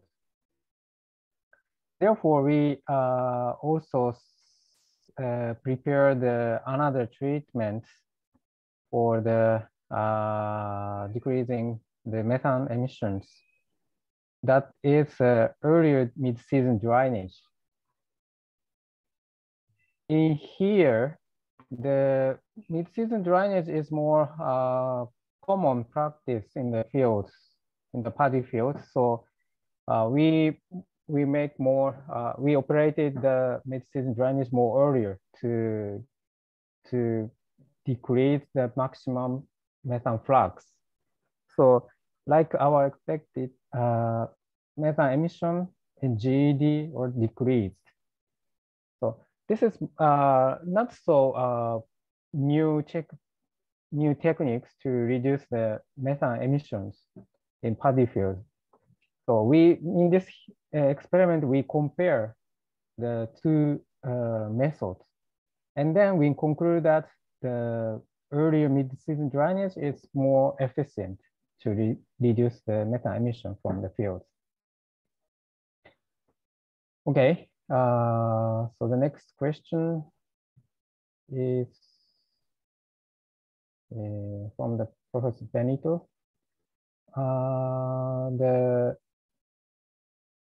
Okay, about the organic phosphorus. His question is, did you measure the organic phosphorus content in experiment 3? All right. Unfortunately, we couldn't measure the organic phosphorus. Yes. And then so I cannot explain about that. I'm sorry. And then next question from also Professor Benito. For more cases, the emission nitrous oxide shows a negative value. Do you think it is an measurement, or you have any explanation for this? Okay. So I think his question came from this figure, I think. Is it right, Professor? Yes, yes. Okay. Yes, before the mid-season drainage in GM treatment shows a negative emission, negative fluxes of nitrous oxide, and even in the safe treatment after mid-season drainage. Yeah, I think this is really absorption of nitrous oxide from the atmosphere to the soil, we think, because let's see here, in GM treatment shows a higher methane flux. So which means the soil condition is very, very strong reductive conditions. So I think that means the nitrogen from the GM applied from the GM probably denitrified, reduced to the nitrogen gases. Many nitrous oxide reduced to the nitrogen under the strong reduced condition, we think. So especially in GM treatment, the more negative fluxes were observed, we think. However, this is not the answer from you, but the nitrous oxide fluxes are increased after the mid-season drainage. This is, we think, due to the application of GM also, because the nitrogen, I didn't show the data, but in GM treatments, nitrogen in the organic matter was more than twice compared to the conventional treatment. Because this is a natural growth of the plant, from the natural growth of the plant, we cannot control how much nitrogen will be applied from the weed. So we cannot control the nitrogen application. Then the nitrous oxide increased after the mid-season drainage, we think. It's okay? Okay. My answer. Thank you very much, Prof. Toma, and quite great answer. Hopefully, everybody can accept the comment of Professor Toma. We still have 5 minutes. I let to the floor. If there is still some question, let's raise hand, please.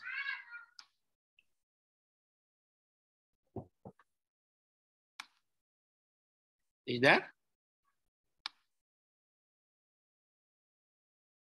Okay, if there is no question, I have a little question because I am not so many study about organic farming. And my question first directed to Professor Bohm. What are the difference between hydroponic and aquaponic? I'm sorry, I don't understand very well. And secondly, for Professor Toma, how significant of methane from the rice field all over the world influence to the climate change as compared with other substances, for example, like carbon and so on? That's I think it's quite important to understand it. And also, methane is not only produced by rice field. We understand that the wetland ecosystem also produce methane. How significant difference between rice field and the wetland? Thank you very much. Please, Prof. Boma and Prof. Toma. Yeah. Prof. Boma, first, please. Yeah. Could you show? I have my presentation here, one page. Please. Can you?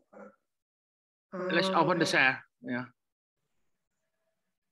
Can you see it now? Not yet. Let me see where we are here. No. Oh, yes, please. Yes. Okay. Okay. Yeah, you see here we have normally the aquaculture. That means you have also only a tank for fishes. You feed the fishes, and it is all. You take care for the water, you have all the filtration. It is aquaculture. And on the other hand, the hydroponic system, you use mineral nutrient solution. So you may use the same system, but in this channel, for example, is circulating nutrient solution only. So, and we compared, we have two systems, one where circulate only nutrient solution. We didn't touch the fish water, and the other system in aquaponics, only fish water is circulating in the channel. No any mineral nutrients coming to the plants, except, of course, this what is after mineralization of the organic materials in the fish water, but no any mineral fertilizers. This is a big difference. Okay. Thank you very much, Prof. Bohm. Okay. Now, I'm sorry. Thank you very much. No, of course. We are together. Okay, let's Professor Thomas try to present your response. Okay,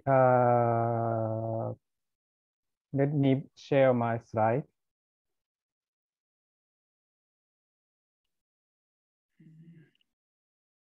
Probably this figure can answer to your questions. Okay.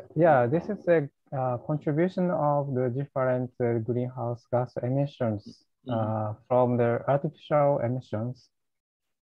So the methane contributes how much? Probably 30% of to the global greenhouse gas emissions, but rice cultivation contributes 3.4%. So this is the third largest emission from the third largest emission of methane from the artificially emitted greenhouse gases in here. So as you talk, of course, the methane are emitted from the wetland, But of course, the emission was large from that field, but these are the artificial emissions. Then now the main issues is the increase of methane emission by result from the human activities. Okay. Yes. It's okay. Thank you very much, Prof. Thomas. Yeah. Okay. I think we have quite a great discussion today. Time is about 14:30. Then it is good time for us to stop this discussion. Thank you very much for all presenter and for all audience that contribute to our discussion in the afternoon. Thank you. And now time I let to Mbak Dian. Please, Mbak Dian. Thank you very much. Thank you, Professor Budi. Thank you for distinguished invited speakers, Professor Bumi and Professor Thomas, for your effort and time to joining with us, sharing your knowledge and experiences. Excellencies, ladies and gentlemen, we have finished our plenary sessions for today, and now we are going to have the next session, which is the parallel session. As we have done for previous parallel sessions, that we will divide you into 3 breakout rooms. The official committee already sent you a message in the chat box to reminding that we have 3 breakout rooms. So for presenter, as you may see on your guidance book, please refer to that book so you can join directly to the given breakout room. And for non-presenter kindly choose wherever you want according to your interest. So we have 3 breakout rooms, and we will join to the next agenda, which is the awarding and ceremony at 4 p.m. So please refer to that share screen that we have 3 breakout rooms. And again, I will remind you that we have set of rules for the presenters, especially you must prepare your own PPT file, and please present your presentation for a maximum 15 minutes, and then followed by a discussion for 20 minutes. And if presenter is unable to attend the in-person as scheduled due to technical issues, so the official committee will ask the next presenter to present their own presentation. It means that the order may differ from the public agenda. And once the issue is resolved, the former presenter will be invited to present the own presentation. And again, please turn on your video while doing your presentation. Please again, to join your dedicated breakout rooms, we have 3 breakout rooms, and see you again at 4 p.m. to hold the awarding and closing ceremony. Thank you. Thank you, mohon izin leave. Terima kasih, Prof. Thank Budi. you. Bye-bye, thank you, Bu. Terima kasih. Mak Ainin, Thank Bu. you. Thank you. Ya. Thank you. Thank you, everybody. Thank Thank you. you. Thank you. Thank you, Prof. Thank you, Prof. Thank you for the invitation. Bye-bye. Yeah. Bye-bye. Bye-bye. Bye-bye. Bye-bye. Pak Dian, Mas Benito, Mbak Terima kasih, Yani. Prof. Ya, terima Terima kasih, kasih. Prof. Komen. Sama-sama. Terima Yo, kasih. Thomas, thank you so much. Thank you. Thank you so much. Thank you. See you next year. Yes, See you. Yeah, of course. In Jogja ya, Prof. See you. Thomas Sensei, thank you. Arigato. Wah, Arigato oh, gozaimasu. there is a Prof Tawaraya, Pak Benito. Oh, Yeah, Sensei. yeah. Thank you. Oh, thank you. Oh, thank you so much. Thank you.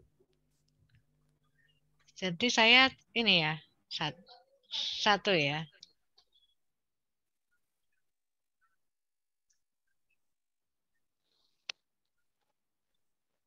Belum bisa. Pagi ya, join. Yes. Oh, yes.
Teknologi. Ya. Iko Riza. Sudah diajukan.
Ladies and gentlemen,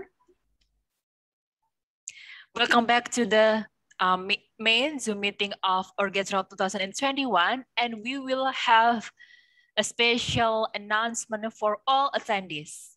Please kindly pay attention.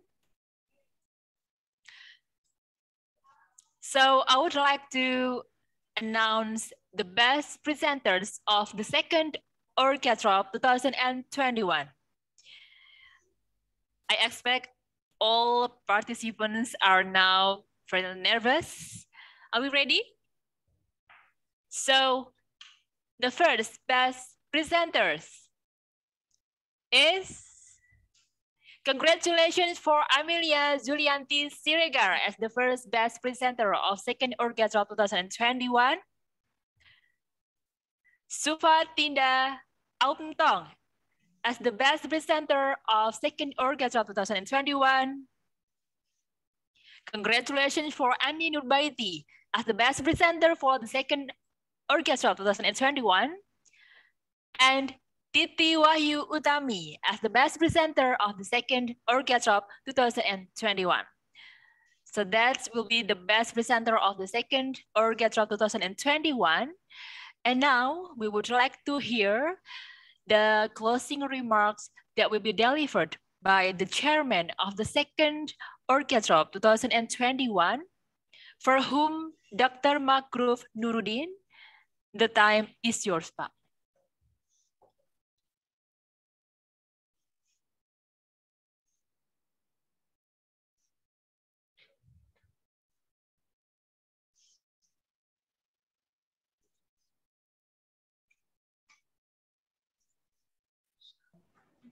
Okay, thank you very much, Ms. Dian. I would like to start. Assalamualaikum warahmatullahi wabarakatuh. Waalaikumsalam warahmatullahi wabarakatuh. Good afternoon, ladies and gentlemen. We are going to the last session of the overall activity during the second International Conference of Organic Agriculture, ORGATROP. First, I would like to thank for all distinguished invited speakers. First, Professor Dr. In Handayani. She present with topic dynamic organic agriculture performance in the 21 centuries. I think this one is very nice topic, and we are all enjoy with this the presentation. Second one, thank you for candidate Dr. Melissa Parks from Oregon.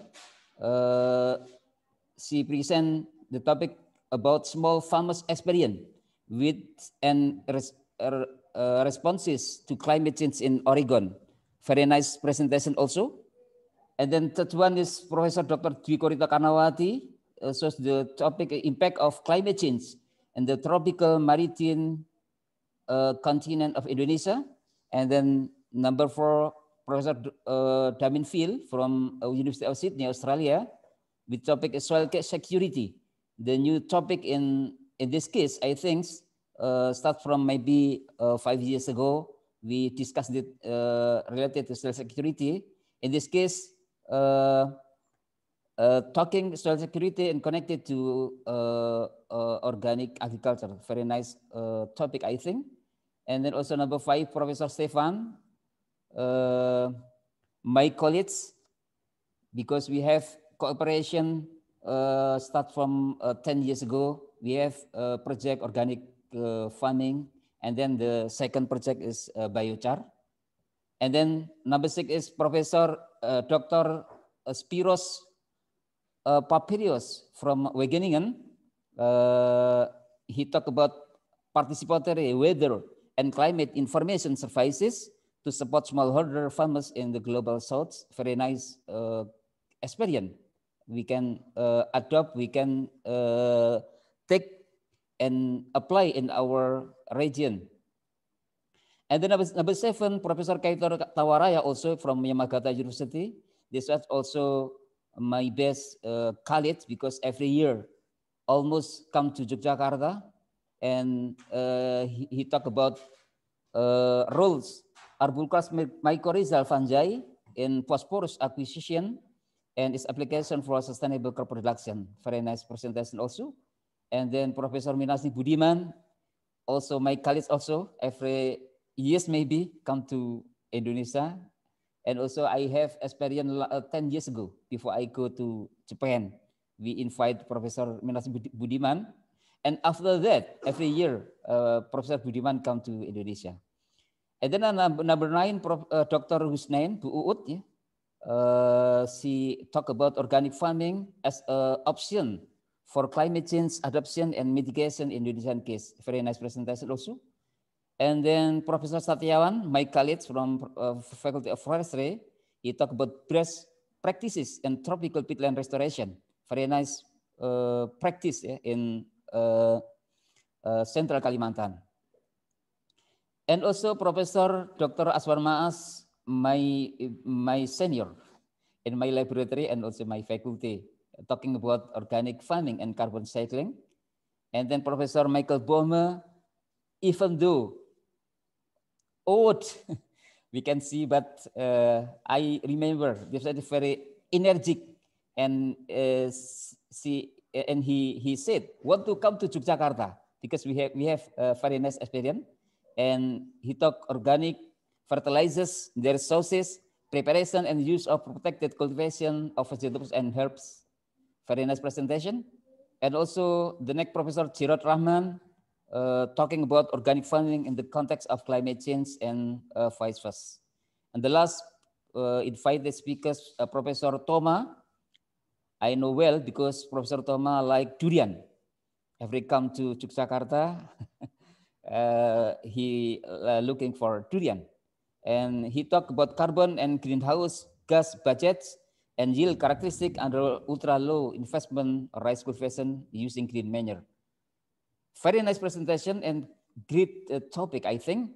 And I would like to say thank a lot for your sharing, contribution, discussion, and attention for your hard work and thinking of developing of organic agriculture and your research works and life. A lot of topics related to organic agriculture have already discussed during the seminar. All of them are very interesting and amazing to us to enrich our mind, thinking, and understanding. It is really very difficult, so we cannot formulate them to be a short conclusion or statement. But based on the general understanding, we are optimists that considering to all aspects, for example, ecology, safety, security, and prosperity human life, the organic agriculture is still become one of the best option, the best solution by applying a smart and new innovation and technology in organic agriculture.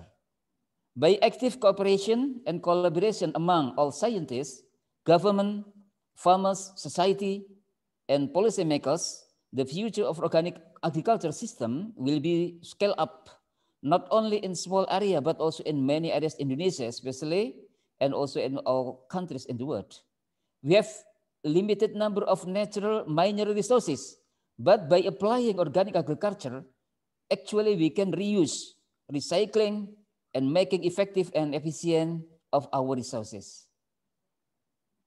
Secondly, thank a lot all of moderator here.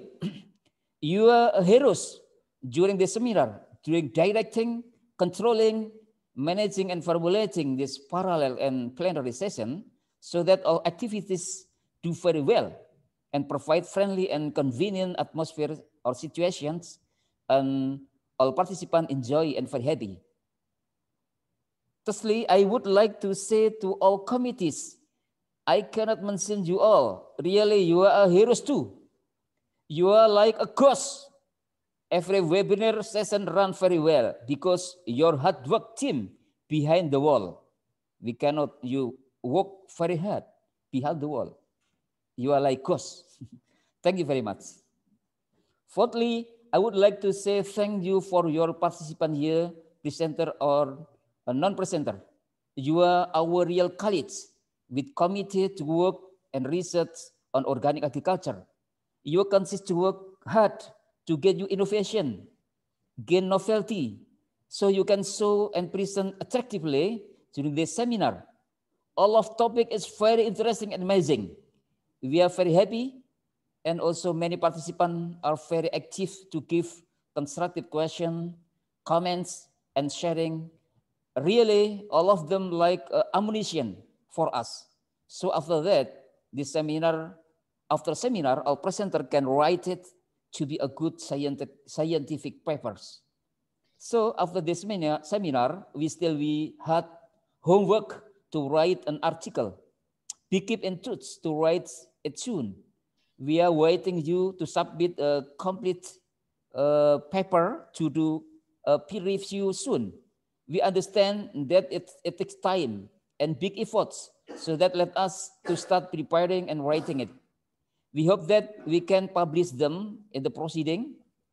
So please look at our website to conduct this process. Lastly, I would like to finish this seminar by see you in the third ORGATROP in the future, maybe next 2 or 3 years, via offline live in Universitas Gadjah Mada. Let's enjoy Yogyakarta. Just short story. Actually, we want to do this seminar last year online, yeah. But because pandemic, we postponed this seminar this year, and finally we do the seminar offline and online. So I am sorry, because actually we enjoy if we can seminar offline here. Lastly, on the behalf of the committees, we are sorry for everything that make all participants unhappy and enjoy during the seminar. And thank you for your attention. Assalamualaikum warahmatullahi wabarakatuh. Waalaikumsalam warahmatullahi wabarakatuh. Thank I you. hope next seminar we have offline in Yogyakarta. Yes, of course. Yeah, we hope. Yeah, we do. Thank you, Bapak Dr. Mangrove, for your powerful closing remarks. And now we are going to have provide you with some important announcement. For first thing is about the full paper, especially for the this announcements for the presenters. For the full paper, the deadline is November 15th, 2021, both for the IOP proceeding and for ISPN proceeding. So please make sure yourself to always catch up on the ORGATROP website. Second thing is there will be a reviewing process for the full paper, and you will be in touch with the organizing committee. And the third, the participants who choose IOP publication must follow the journal guidelines when formatting their papers, and please refer to the IOP website. And for both presenter and non-presenter, please be aware that the organizing committee will send the certificates through email. So that's all will be the announcement. And now we are going to hold the photo session. So please, we would like to invite all of you to turn on your camera and take your position. Right, are we ready? In 3, 2, 1, smile. Once more. In 3, 2, 1, cheers. Thank you. Now, after the 2 days of conference, we are now at the end of the second ORGATROP 2021. On behalf of the organizing committee, the Department of Soil, Faculty of Agriculture, Universitas Gadjah Mada, we would like to extend our gratitude and also apologies for any inconvenience. We would like to look forward, all of you, to the next ORGATROP in the coming year. Goodbye and good afternoon. Thank you. Thank you. Thank you. Thank you. Thank you. Thank you. See you. Bye. Thank you. Thank you so much. Bye.